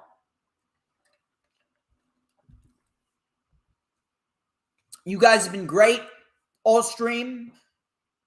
You guys have been great all stream. I have been very, very, very appreciative of all of you. You guys are phenomenal. You guys are phenomenal. And we got plenty of more shit to go over, including AEW Dynamite. AEW Dynamite was awesome this week. AEW Dynamite was awesome this week, and it is going to be a huge, huge, huge talking point going into Revolution. So, Dynamite started off with the Tag Team Battle Royal. I was very happy it started with the Tag Team Battle Royal, and this was a very, very, very fun Battle Royal. Told a lot of stories within this Battle Royal. Very nice storytelling. There was a lot of interesting parts to this Battle Royal. We had a lot of throwbacks to the great feuds in the tag team division. The winner was to advance to Revolution. The winner was going to get the first spot at Revolution. It was going to be the winner of this match and the winner of the next match. So John Silver, he had a very nice moment. John Silver, he was over in this match. I'm very happy John Silver got that spot. The Gun Club, they got some ass boy chants. The Butcher, he had a nice showing as well against the Bucks and Red Dragon. Silver eliminated Private Party, furthering that storyline. Jeff Hardy will be coming to AEW very, very soon. Proud and Powerful then eliminated 2.0. The Bucks had a face-off with FTR, which the crowd loved. So Nick Jackson then got eliminated by FTR. Orange Cassidy saved Beretta from elimination. Trent had a nice showing. We had a tornado DDT, and Fish is gone. Silver then eliminated Cash Wheeler.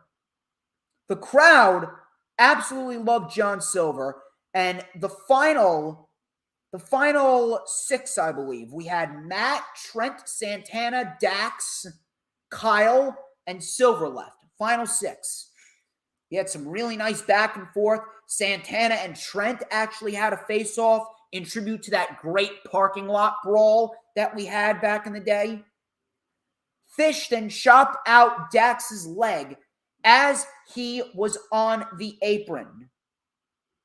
So Dax was gone. Santana and Trent were eliminated. We were down to Silver, Matt, and Kyle. They were working together against Silver. Silver then was taken out by Matt. And then all of a sudden, Kyle was like, my shoulders hurt. My shoulders hurt. You go get it. You go get it. Matt eliminated Silver. Kyle played possum and eliminated Matt just like that. Goodbye, Matt. Kyle fucked over Matt Jackson, and boom. Boom. Red Dragon is going to the pay-per-view. Excellent. Excellent, excellent, excellent storytelling. Just another layer added on top of the storyline that we know is coming with the Bucks and Red Dragon. Inevitably, they could cost Adam Cole the World Championship inadvertently because of their own hostilities towards each other. Cole could get distracted, and then we inevitably get Cole siding with Red Dragon, and we get the Bucks turning babyface, and they get taken out. The Bucks come back, and then boom, Omega returns. Brilliant. It's going to be brilliant. Afterwards, Adam Page came out. He attacked Red Dragon. The Bucks, Matt Jackson was like, hey, okay, but we're not a part of this. Go ahead. Go have at it. Matt was like, have at it. Loved it. Loved that little detail. Matt knows that this whole thing with Hangman, it's just old news. It's like beating a dead horse. He doesn't want to do it anymore. He's just tired of it. Now, he's like, have at it, dude. We don't care about these guys. We know that Adam Cole doesn't give a shit about us.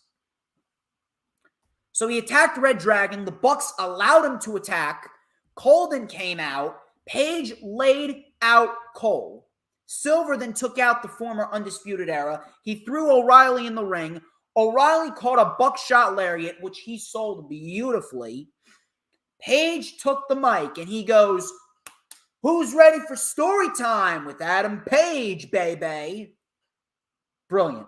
I loved it. This promo was awesome. So he goes, our tale begins when a smug little prick named Adam Cole entered the world of professional wrestling, and he went to every single promotion. He became a world champion everywhere he went. But as his world was crumbling around him, he went after the most prestigious prize in pro wrestling, the AEW World Championship.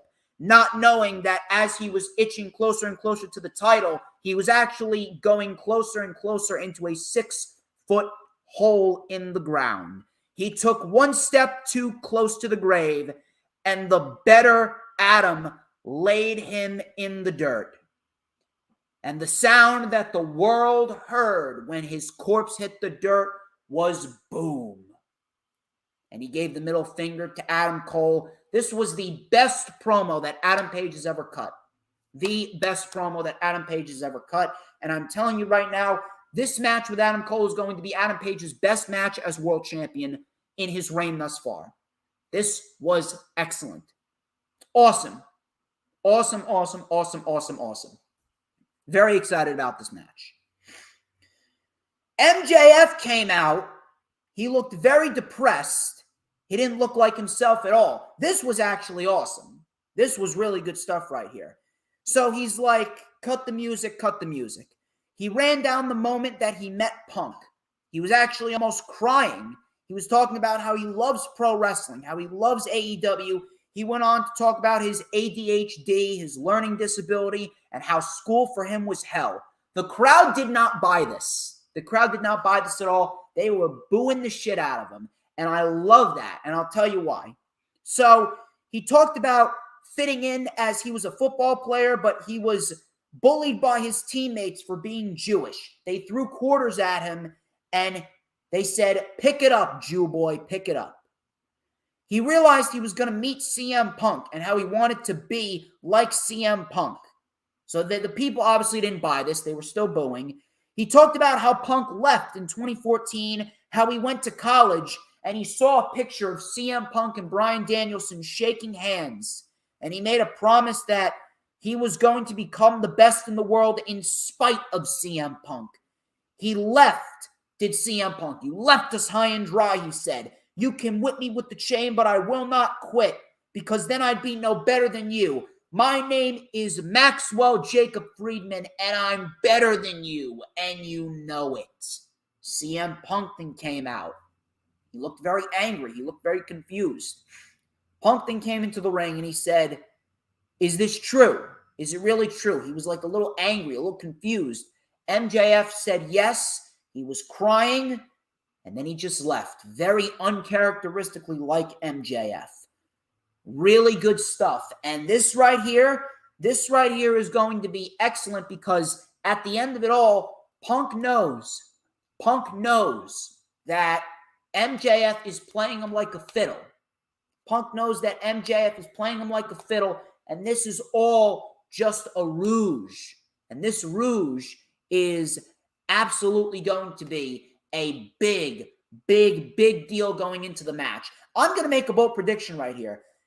You know, Kenta from New Japan Pro Wrestling has been teasing that he's free on March 6th. I don't know about you, but I can absolutely see Kenta coming in and costing CM Punk the dog collar match against MJF. It's no DQ. I can absolutely see that happening. Matter of fact, I want that to happen because CM Punk, he's not really going to have anything to do after Double or Nothing. Not Double or Nothing, at Revolution. He's not going to have anything to do after Revolution. MJF should ultimately win.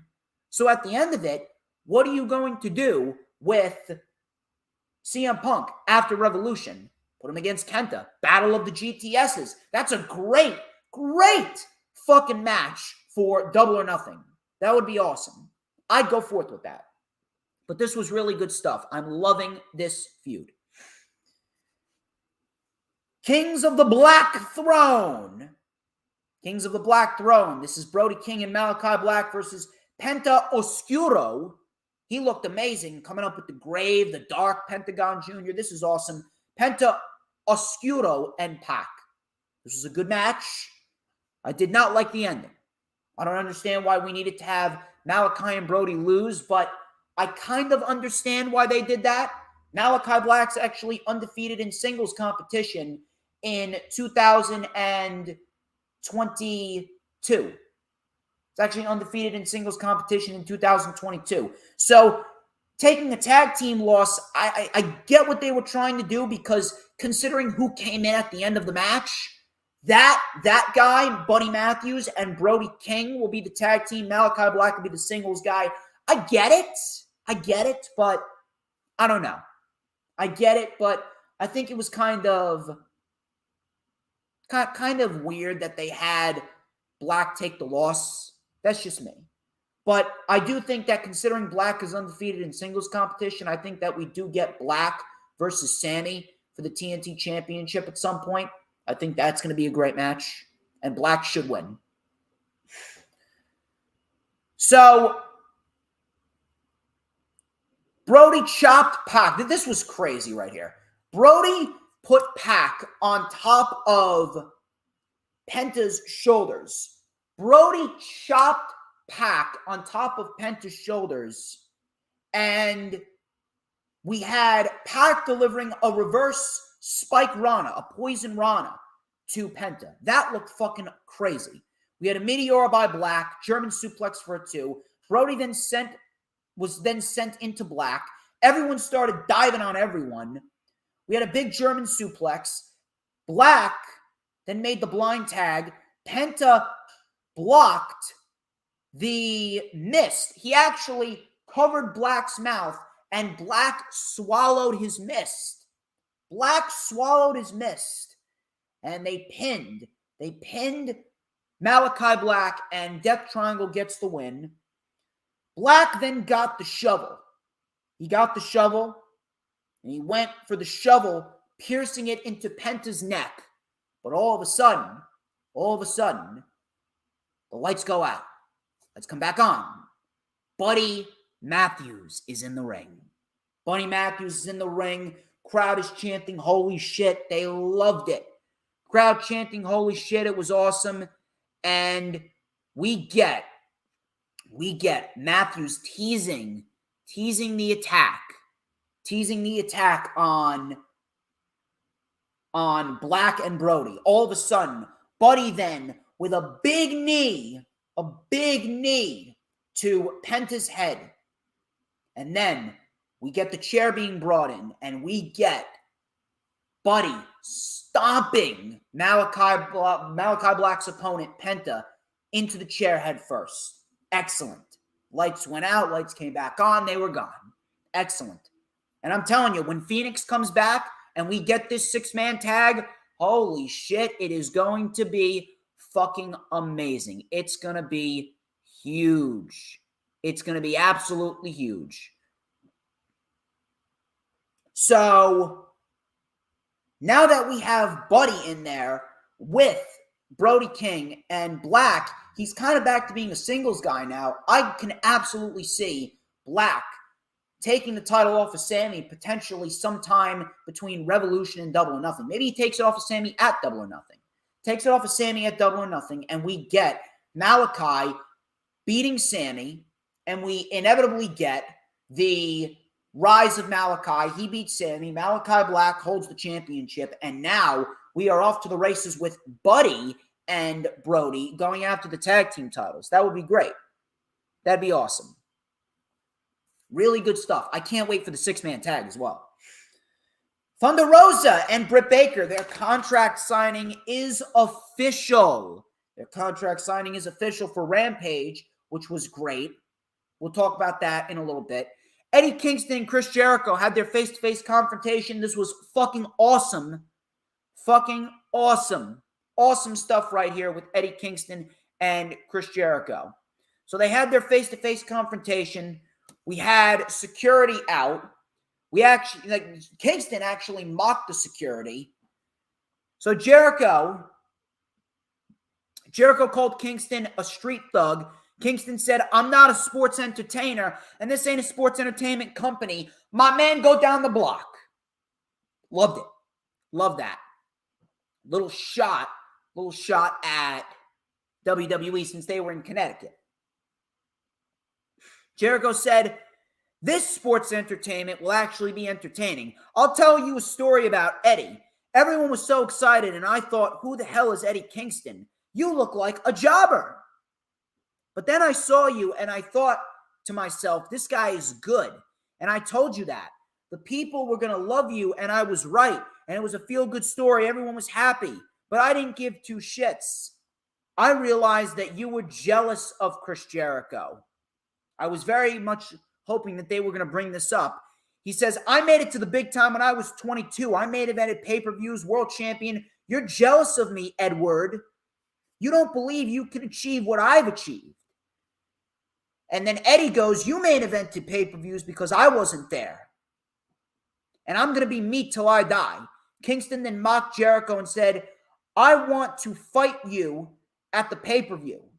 Come on. So Jericho was like, have you ever heard of achievophobia? It's the fear of success, and that's you. I read all the stories. Your very first hero was your uncle. He was a failure. You think you're a failure as well. You can't win the big one. And that was the one line that I was hoping that he was going to say. You can't win the big one. That right there was the biggest line that I was waiting for. The whole story is Eddie Kingston not being able to win the big one, and he hasn't been able to. Eddie Kingston hasn't been able to win the big one. He lost to Cody in his first ever match. He lost to Moxley. He lost to the Bucks. He lost to Miro. He lost to Punk. Lost to Bryan. He's been doing nothing but losing big matches, but now he's got the match with Kingston, and now we will see Eddie finally win the big one. Perfect. That's all we wanted. Eddie is going to win the big one. That's the one story. That's the one little detail. The one little detail that is going to make this match meaningful. And Eddie is going to get over, and he's going to win. Who knows? Maybe he might even end up fighting MJF for the World Championship after this is all said and done. I don't see him winning, but Eddie could definitely fight MJF for the World Championship. So Eddie says, don't give me the Jericho that did the Mimosa match. Give me the Jericho that won the world title. Give me the Jericho that your old friend Paul Levesque hated. I love that line. Loved it. He goes, if you don't, I'm going to eat you alive. And then Jericho said, you're nothing more than a loser, and you'll always be. Hit my music. Another awesome segment. Jericho and Kingston. I love it. I love it. absolutely love it. It's going to be fucking awesome. Dark Order number 10 versus Ricky Starks, Face of the Revolution qualifying match. This was very quick. Really nothing of substance. And the reason why is because I feel like the show was a little bit too oversaturated. The show was a little bit too oversaturated today, or on Wednesday, rather. They really didn't give this match or this program really any time to breathe, so it was just kind of there. Ricky Starks qualified. I'm glad he did. And now Ricky Starks and Powerhouse Hobbs are in there. You know that Ricky Starks and Hobbs, they're going to be in there with Keith Lee. You know Keith Lee is going to have a big, big, big hand in the ladder match, and we will inevitably see Keith Lee and Team Taz go into a feud afterwards, which I don't mind. I think that Team Taz is great. Very quick, nothing of substance, and Ricky Starks qualifies for the ladder match. Very happy he did. Jade Cargill versus the Bunny. TBS Championship. This was not bad at all. This wasn't terrible, but this really wasn't anything of substance either. Jade, though, Jade has been looking very good. She is slowly but surely coming along, and I'm very happy that they're not overexposing her. She's not on TV every fucking week. She's taking some weeks off. She's not on every Dynamite. She's not on every Rampage. She is slowly getting there, and I'm very much liking the progression of Jade. I still don't think that she was the right woman to win the fucking title in the tournament, but so far, I will say this. Her tournament has, the tournament ended on a shitty note, but I can sense that ever since that match against Ruby, she knew that she needed to step up her game. She knew that that performance sucked, and she knew that she needed to get better, and she got better. She's not completely there yet. She will get there, but so far, her title reign has not been terrible. It hasn't been good. It hasn't been great, but it hasn't been terrible. And I'm actually very much looking forward to her match at Revolution. I think that match is going to be great with Ty Conti. So she beat the Bunny with Jaded. And then afterwards, she goes, who's next? Better yet, who's left?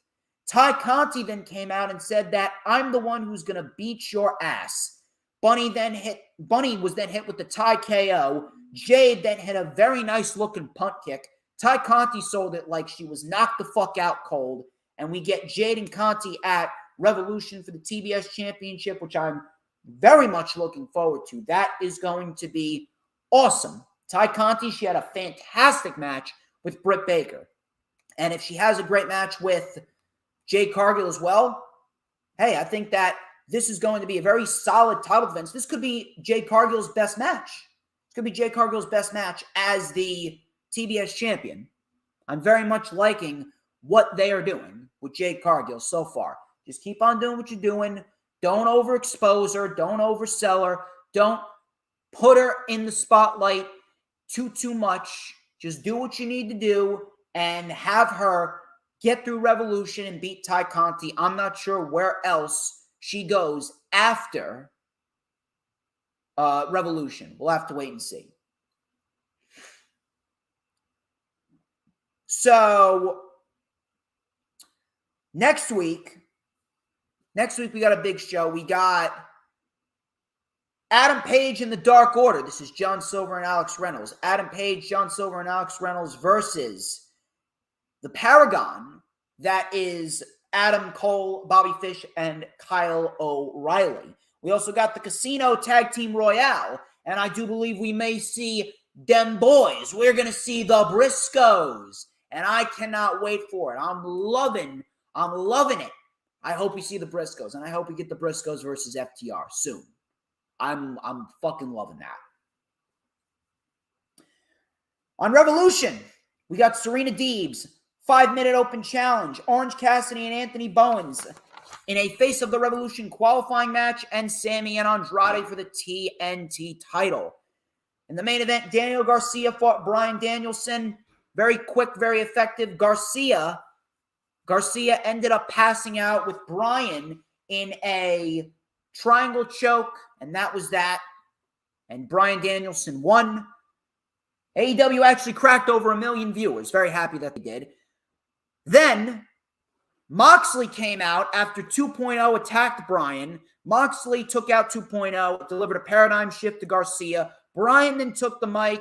The crowd was chanting, "This is awesome." He says, "We have to bleed together, but I don't need this chair to make anyone bleed. Don't be surprised if you're the only one bleeding. You want the match? You got it." Awesome. Awesome, awesome, awesome, awesome. Revolution is going to be the best pay-per-view of the fucking year. I cannot wait. It is going to be fucking awesome. Awesome. Absolutely loving it. So, that was Aew Dynamite. Awesome fucking show. Really awesome fucking show.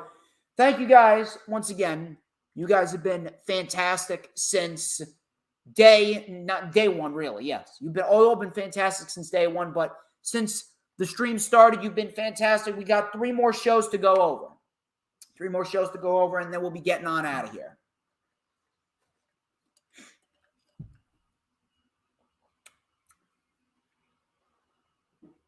NXT UK. I don't know about you guys, but I don't know who watches NXT UK, but NXT UK is really falling off a cliff. I didn't really see it until now. NXT UK is really lackluster. I don't know what the fuck happened. NXT UK is just not it. It's really taken a nosedive. Really. The pandemic, if there's one show that the pandemic fucked up, it was NXT UK. On top of that, there's no roster depth. There's a lot of main roster booking tactics that have been inserted into the match. We saw main roster tactics with cheap comedy with Saxon Huxley and A-Kid, and then we got people in the wrong roles. Xia Brookside's playing a heel, a terrible fucking heel. Amel is playing a babyface, a terrible babyface at that. There's no women's division. There's really no tag team division as well. The tag team division consists of, 6, 7 teams? We need more than that. People are getting championship opportunities out of thin fucking air in NXT UK. There's really no sense of direction with NXT UK. There's nothing of substance. No takeover specials. No nothing. There's no substance. Like, what are these guys fighting for? What is the end game here? How are they going to move up the ladder? Are they going to go to NXT? Are they going to go to Raw or SmackDown? Are we going to get our takeover shows? Why haven't we gotten takeover shows? I don't get it. Outside of Ilya Dragunov, Mustache Mountain, Jordan Devlin, Mako Satomura, and that's pretty much it. Maybe Nathan Fraser. Maybe Pretty Deadly. There's no one. Maybe A-Kid. There's nobody. Nobody on NXT UK sticks out. There's really no reason to watch NXT UK. We may get a good match, a great match here or there, but NXT UK, maybe even D Familia is great as well. But there's just no substance. There's no substance. NXT UK is really taking a hard fall off of a cliff. Next week's show looks great, though. Next week's show looks big. I will say that. Next week's show looks awesome, but I don't know. Xia Brookside versus Amel. Amel wins with the Hope Breaker. Xia is playing a cringy heel gimmick, the entitled pretty girl. It just needs to fucking end. It needs to end. Amel as a babyface is not working. It's not working at all. So many people in the wrong roles. Amel wins with the Hope Breaker. Who cares? In 2 weeks, we actually got a match that I'm actually looking forward to. Joe Coffey and Noam Dar for the NXT UK Heritage Cup Championship. Dave Mastiff was teaching Jack Stars how to earn a jacket, how to be a man. Fucking stupid. What did Jack Stars do? He cut holes in Pretty Deadly's shirt. Stupid. Absolutely fucking stupid. Why are we seeing this? Why are we seeing this? This is high school prankster levels of bad. This was terrible. Just go out there and give me serious pro wrestling. I know for a fact that Vince and Bruce have a small hand in it. Not entirely, but they got a small hand in it. I know they do. Danny Jones took on Rohan Raja. Rohan Raja wins with the pay dirt. Di Familia then attacked Jones. And then we actually get a little interesting scenario with A-Kid. A-Kid actually approached Charlie Dempsey in the back, and he asked, I thought you were better than that. Charlie Dempsey goes, maybe. That's actually pretty interesting. That's actually probably the most interesting thing about the show right now. Di Familia and who's going to step up to him. Another thing that was actually fairly interesting, we had a promo package of a dude in a truck finding some type of fur on the ground, and we saw like a Bigfoot creature running through the woods. Now, it looked great. It looked amazing. I don't know where this is leading to, though. Andy Shepherd, he hosted a celebration for Meiko Satomura. Andy then presented her with flowers. She thanked the NXT UK universe. All of a sudden, the lights went black. And Isla Dawn was cutting a promo, very dark and eerie. It looked like I was watching fucking Twilight. Very fucking cheesy. She then thanked her for giving her a sense of purpose. She wanted a title match with Meiko. Meiko said, just ask. Isla says she doesn't ask for things, she takes them. She then super kicks Meiko, takes her flowers like a deranged sociopath. The match should be fine. The match should be good, but Isla Dawn's character is nothing more than a carbon copy of Alexa Bliss. She's UK Alexa Bliss.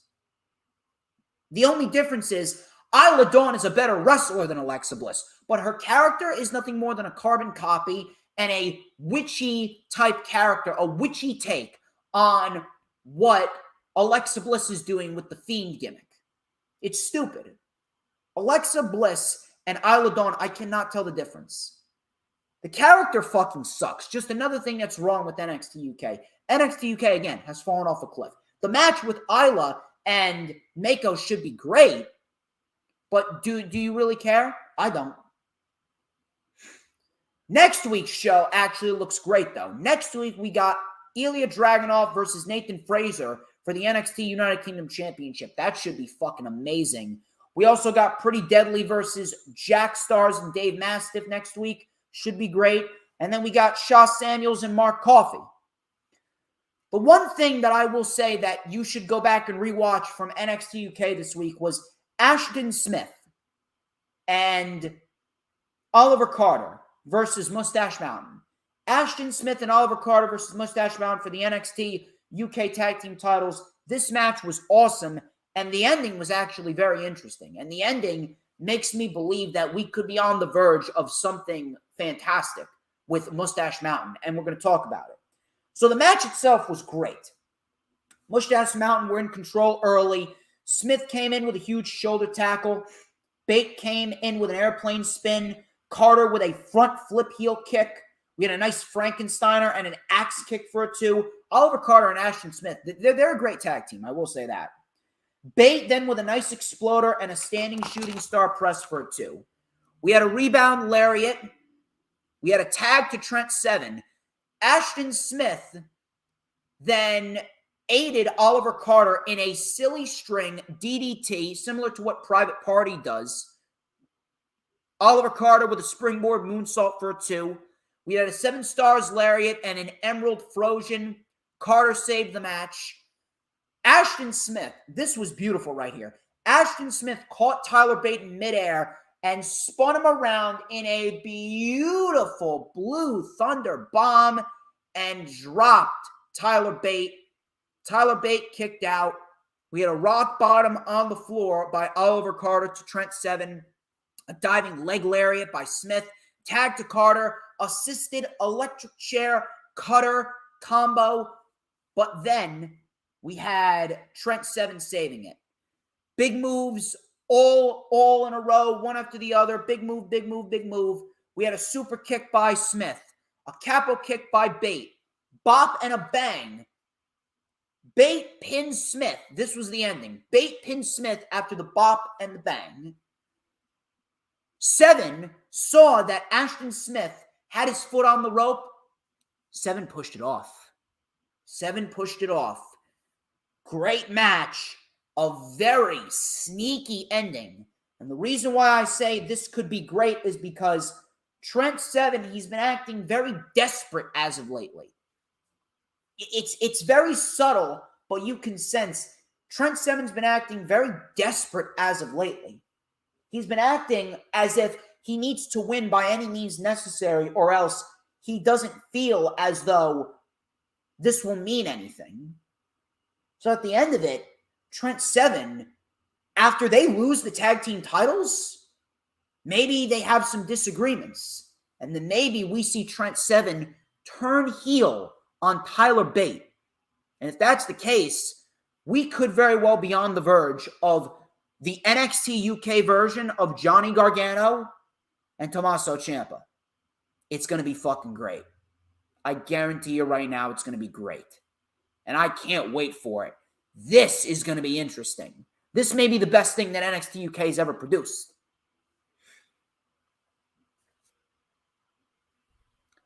That was NXT UK. Really nothing of substance outside of the tag team title match. But I greatly appreciate all of you sticking around. You guys have been awesome. You guys have been awesome from the word go. And we got 2 more shows to go over. I hope everyone has had an awesome, awesome time. You guys have been the best fans that a guy could ever ask for. And I owe you all the world. You guys are amazing. You guys are amazing. We have 2 more shows to go over. Like I said, if you haven't liked the video, like the video. If you have not shared it out on all platforms of social media, share it out on all platforms of social media. It is going to be a great, great, great week for the DJ Storms brand, and we are going to go over everything going into Revolution and everything going into WrestleMania as well. So, SmackDown. SmackDown sucked.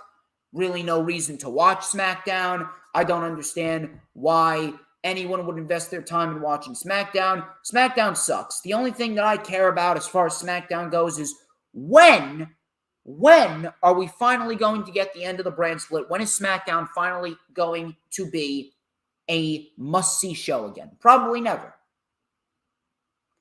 Probably never. SmackDown kicked off with Ronda Rousey. Michael Cole interrupted her. He asked her why she came back. She told a story about her mother being a single mother, raising her, and she wanted to set that example for her daughter. She wants to be the first woman in half a quadrennial to tap out Charlotte Flair. He mentioned that Charlotte beat her down at the Chamber. Charlotte then came out. Obviously, you already know what I'm going to say. You know the deal when it comes to Charlotte Flair, because she is a selfish, manipulative, entitled cunt. No matter how many times you want to try and deny it or you want to try and manipulate words, we live by a motto here. The motto is fuck Charlotte Flair. Fuck Charlotte Flair. And all of her supporters. Fuck Charlotte Flair. So Charlotte came out and she was acting all cocky. She was acting all entitled. She bragged about beating Ronda down at the Chamber. She said she almost felt sorry for her. She said that she's going to make Ronda tap out and retain her title. Sonya Deville then attacked Ronda Rousey. Charlotte then attacked too. Sonya and Charlotte then ran off. You want to know what's going through my mind watching this? The build has been boring. The promo's boring. There's no excitement. There's no fucking energy that's emulating from Ronda. There's nothing that exudes excitement when it comes to Charlotte Flair. Charlotte Flair is a disease. Charlotte Flair is a disease to the division. She doesn't care about anyone but herself. She is selfish, and she should not be the women's champion right now at all. Charlotte Flair is fucking terrible. We all know this. We all know Charlotte's terrible. We all know Ronda Rousey and this new gimmick for Ronda. It fucking sucks. And Ronda coming back only hurts the division. The one thing that I'm thinking about, throughout all of this, why is Sonya Deville still a WWE official? Per kayfabe, why is Sonya still a quote-unquote official? How is it that Sonya Deville has blatantly abused her power week in and week out? She went on and on and on with Naomi for about 6 fucking months. 6 fucking months with Naomi. She went on and on and on, doing the same thing with Naomi each and every single week, talking down to her and causing her to lose matches, being the special guest official, the special guest timekeeper, all this bullshit, blatantly abusing her power. How is it that she hasn't been fired? How is it that Adam Pearce has not blatantly fired Sonya Deville? How is it that upper management hasn't fired Sonya Deville? Vince McMahon even said that I hate people that abuse their power, even though he kind of abuses his power. But regardless of that, if Vince McMahon, per storyline, called out Sonya Deville, why the fuck hasn't Sonya Deville been fired already? Why is Sonya Deville, after 14 months, 14 motherfucking months, why is she still a WWE official? Just end it already. She needs to be in a ring competing full time. Now, speaking of her competing in a ring, she's still an official, but she's got a match with Ronda next week. Fucking stupid. New Day versus Los Lotharios. New Day versus Los Lotharios. We've seen this match 3 times in a row. This is the 3rd time they did this. Decent match. Who gives a shit? Who cares? So Big E, he came out with an ATV. He thought he was Austin 316. He came out with a fucking ATV. He teased running over Humberto with the ATV. This allowed Kofi and Big E to take advantage and hit the midnight hour on Angel Garza for the win. And Los Lotharios buried. Xia Li versus Natalya. Crowd, you want to know how much the crowd actually cared about this match and how much they care about the women's division? They were chanting Hershey chocolate. They were chanting Hershey chocolate. Shows you how much they care about the match, and you wonder why. You wonder why no one gives a shit about the women's division. It sucks.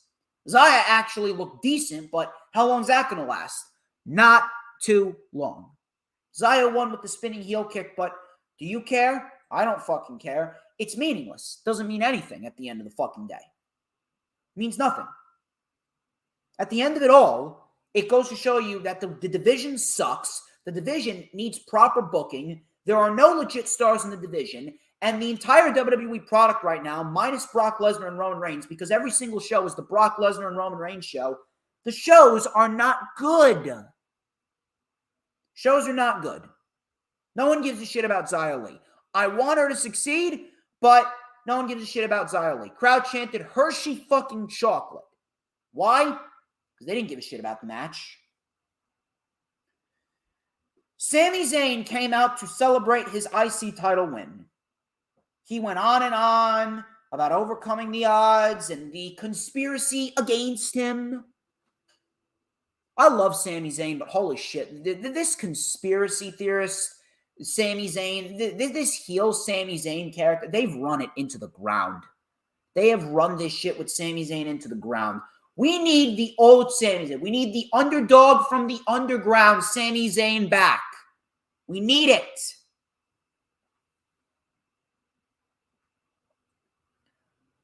Johnny Knoxville, jackass star, Johnny Knoxville came out. He was all smiles. He asked how Sami was doing, and then Knoxville challenged Zayn for the Intercontinental title. Zayn went on about how Johnny didn't belong there and he saw through him. Knoxville asked Zayn if he wanted to be a fighting champion. Zayn then attacked Knoxville and gave him 2 haluva kicks. Absolutely embarrassing, pitiful, a spit in the face to all the full-time talent. And then people are trying to justify this. Oh, WWE always does this. That's how they make money. That's how business works. No, that's not how business works. You don't need Johnny Knoxville. You don't need fucking celebrities in order for the company to go mainstream. You don't need to put them in matches. Celebrity matches should not be reoccurring things. If you want to do a celebrity match, you need to, A, make sure the celebrity knows what the fuck he or she is doing in the ring. And number 2, it needs to take place over the span of X amount of years. It should not be a reoccurring thing every year. You want a celebrity match? Do it every 3 to 4 years. You take a look at AEW, they've only done 1 celebrity match in the 3 years that they've been a company. 1 match in the 3 years. How many times has WWE relied on celebrities to get them mainstream attention and it all failed? You've had people like Johnny Knoxville now, Tyson Fury and Bad Bunny, Logan Paul, Snooki, Mike Tyson, all these other celebrities, Bob fucking Barker. How many fucking times do we need to see celebrities constantly take up spots from full-time competitors? We need to do away with the recurring celebrity matches at WrestleMania. I want everyone to put it out of their fucking minds. WWE does not need to do celebrity matches at WrestleMania anymore. You know why? You know why? Because they're already established. Back then, I understood. Back then, they did it right. They needed to do that because if they didn't, then at the end of the day, they wouldn't have became the company that they became. They don't need to do that anymore. They already will make money from doing what they're doing with the full-time talent. Stop justifying WWE's shit booking. Celebrity appearances should not be in-ring appearances. If you want to bring back a celebrity to be an announcer, fine. You want to bring back a celebrity to do color commentary, fine. You want to be a celebrity to manage a superstar, like when Donald Trump came in the Battle of the Billionaires between Trump and McMahon at WrestleMania 23, and Donald Trump managed Bobby Lashley. Bobby Lashley and Umaga were full-time talents, and Bobby Lashley, he had Donald Trump in his corner. You want to do that? I got no issue with that. I got no issue with that at all. You want to do a celebrity appearance, a celebrity cameo like that, fine. We don't need a celebrity fighting in a ring. That should not be a thing at all. No celebrity matches, at least for the next 5 years. WWE would be doing themselves a favor stopping celebrity matches. We do not need this shit. The one thing that I'm hoping for is if they really are going to do Sami Zayn and Johnny Knoxville, the one thing that I'm crossing my fingers about is I pray to God. I don't think it's going to happen, but a guy can fucking dream. You want to do a celebrity match? Go do the celebrity match. Give Ricochet the fucking Intercontinental title. You want to give him the celebrity match? Do Zayn and Knoxville, put the IC title on Ricochet, have Ricochet take that title into WrestleMania and do something with it. That is the way that they should go.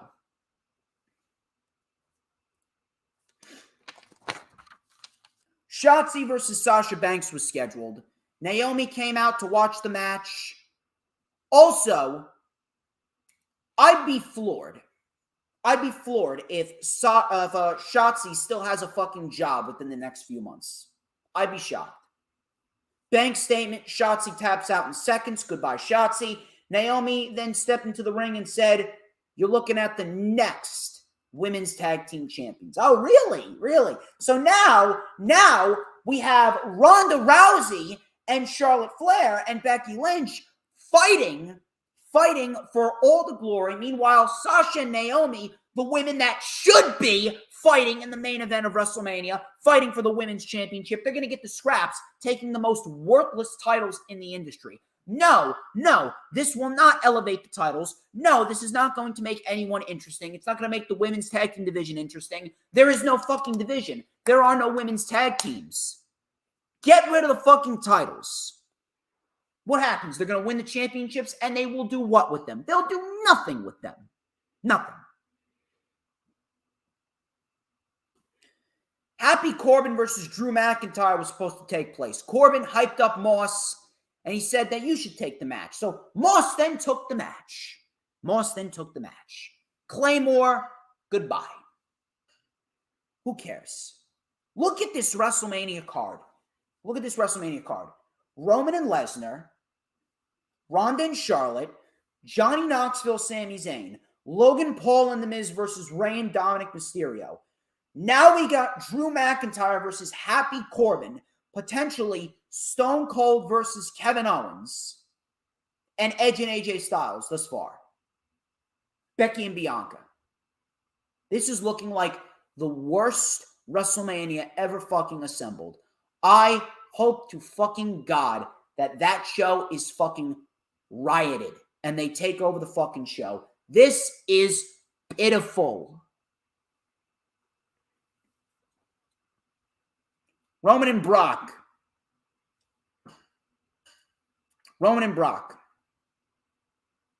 They had their contract signing.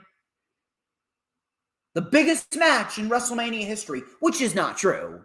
Not true at all. Biggest matchup in WrestleMania. This is not bigger than Hogan and Andre. This isn't bigger than Ultimate Warrior and Hulk Hogan.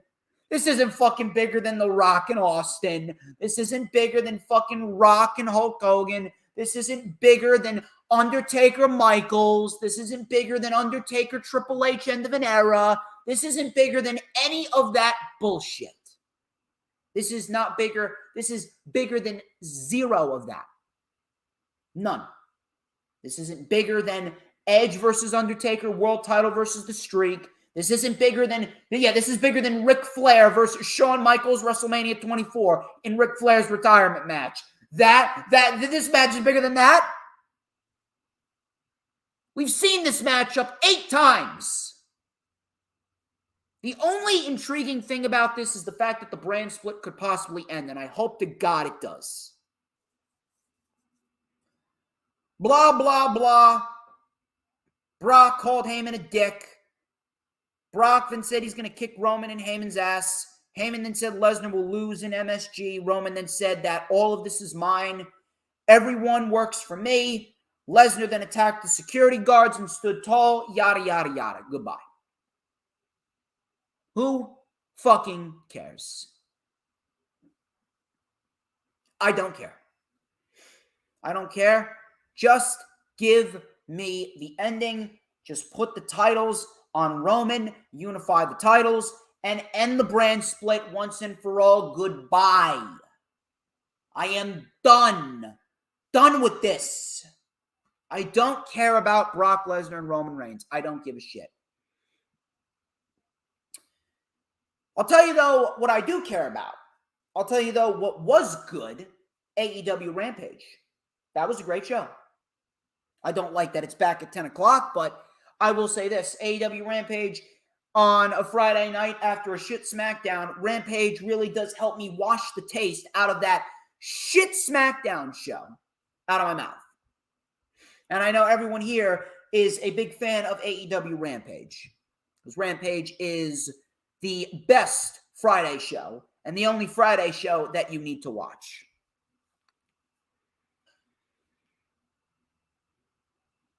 Andrade El Idolo.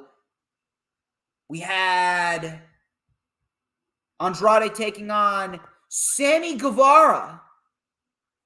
Andrade and Sammy Guevara. This is for the TNT Championship. And it was a great match.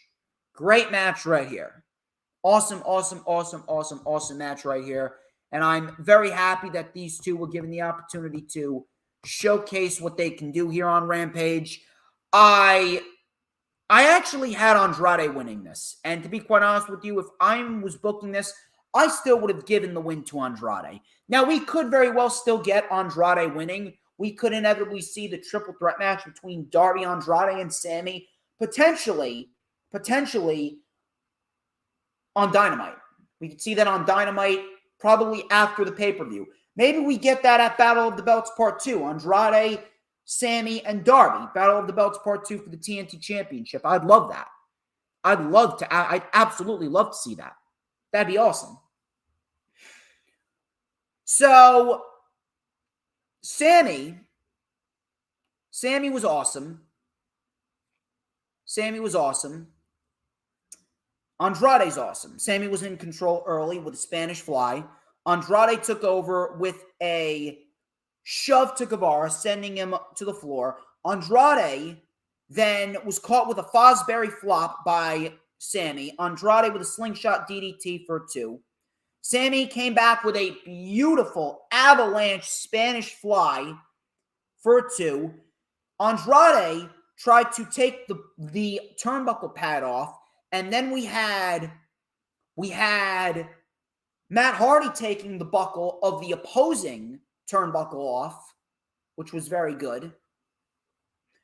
We had a super kick by Sammy. Andrade with a headbutt. Sammy then bounced Andrade's head off the exposed turnbuckle.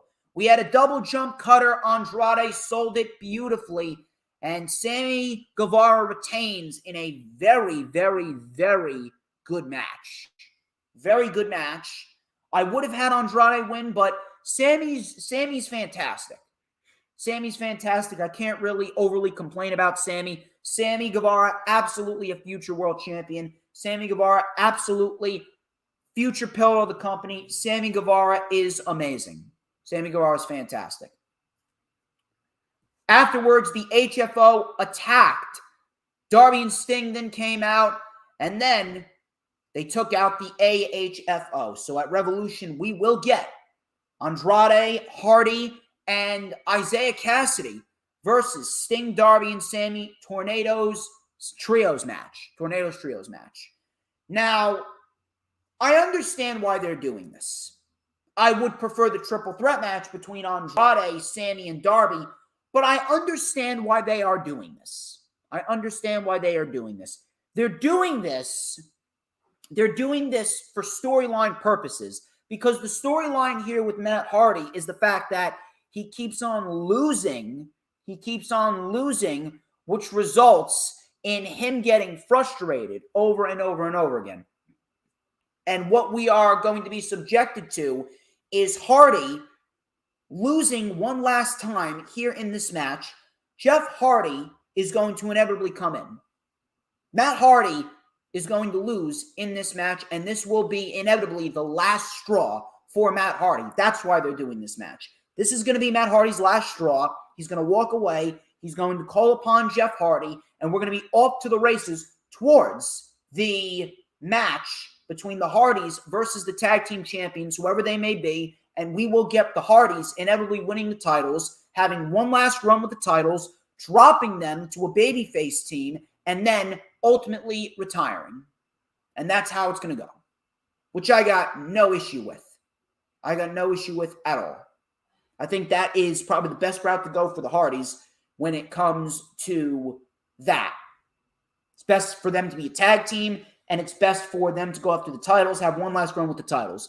So I understand why they're doing this, and I'm not going to complain because there is a purpose with it. And you're going to have to get used to it, people, because Matt and Jeff, it's going to be fucking great. When they are a tag team, it's going to be awesome. They're going to win the titles, and then they're going to put over a top heel tag team. It's going to be great.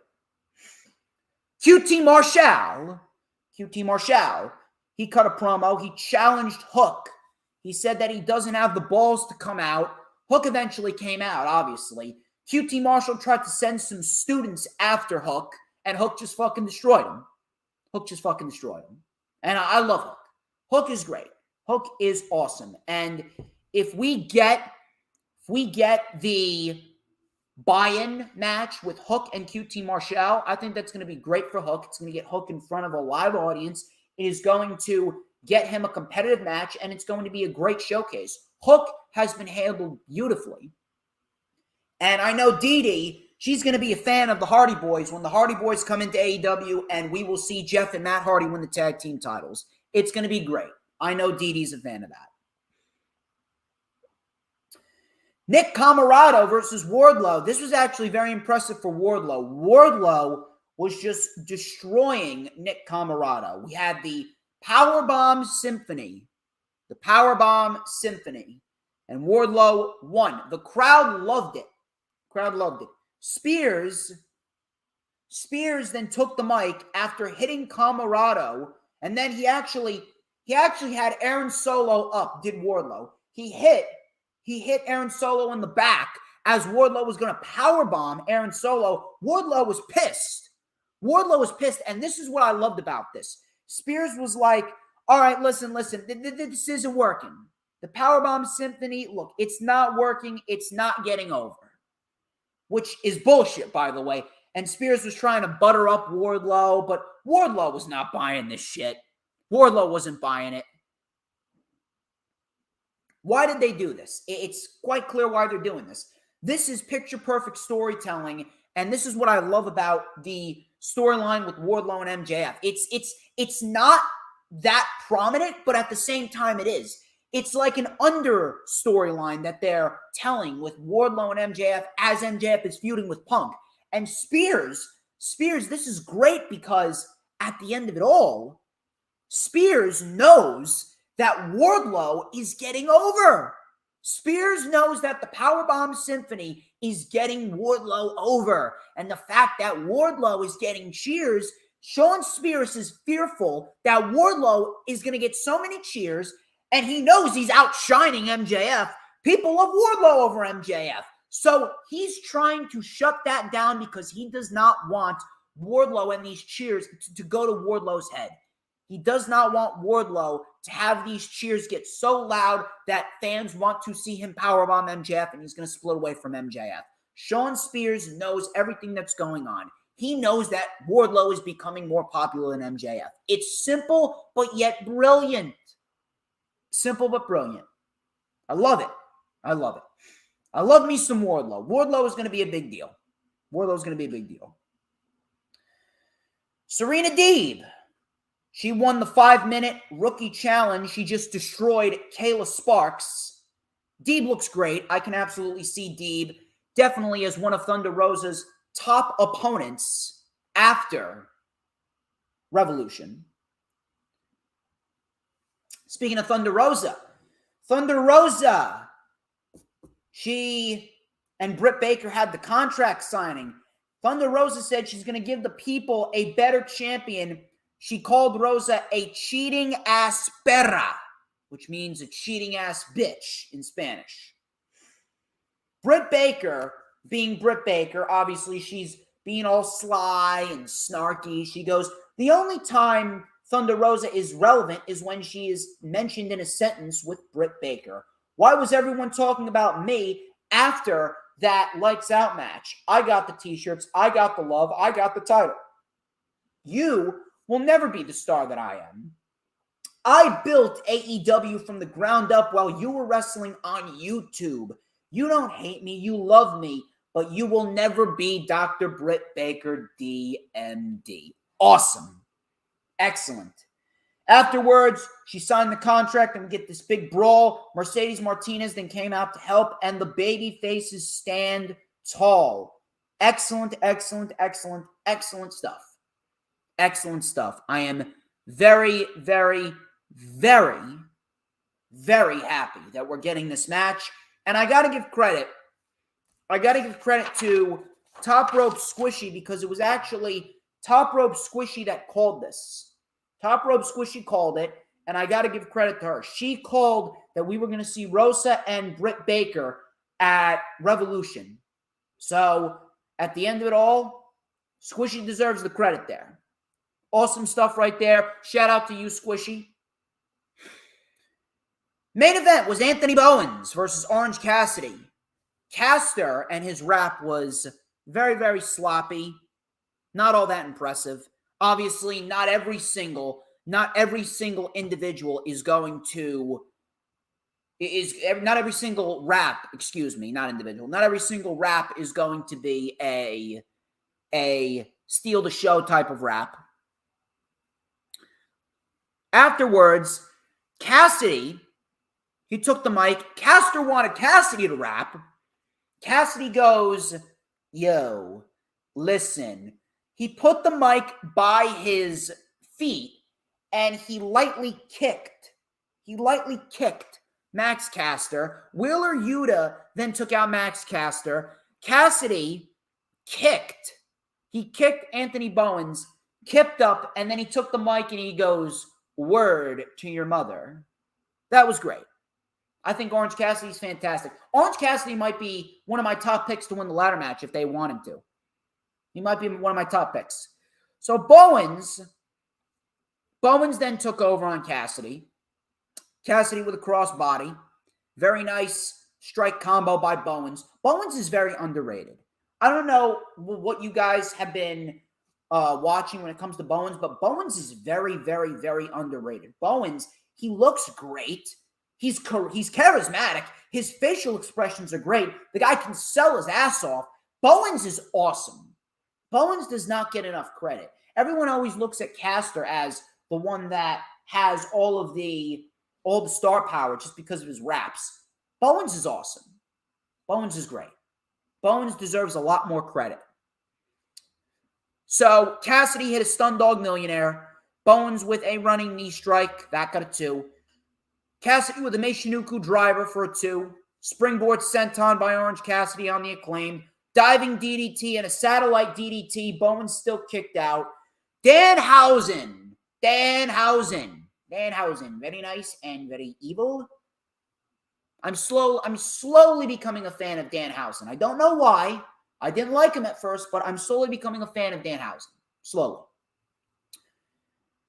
Obviously, Danhausen, he's not there to win world titles. He's there to add a little comic relief.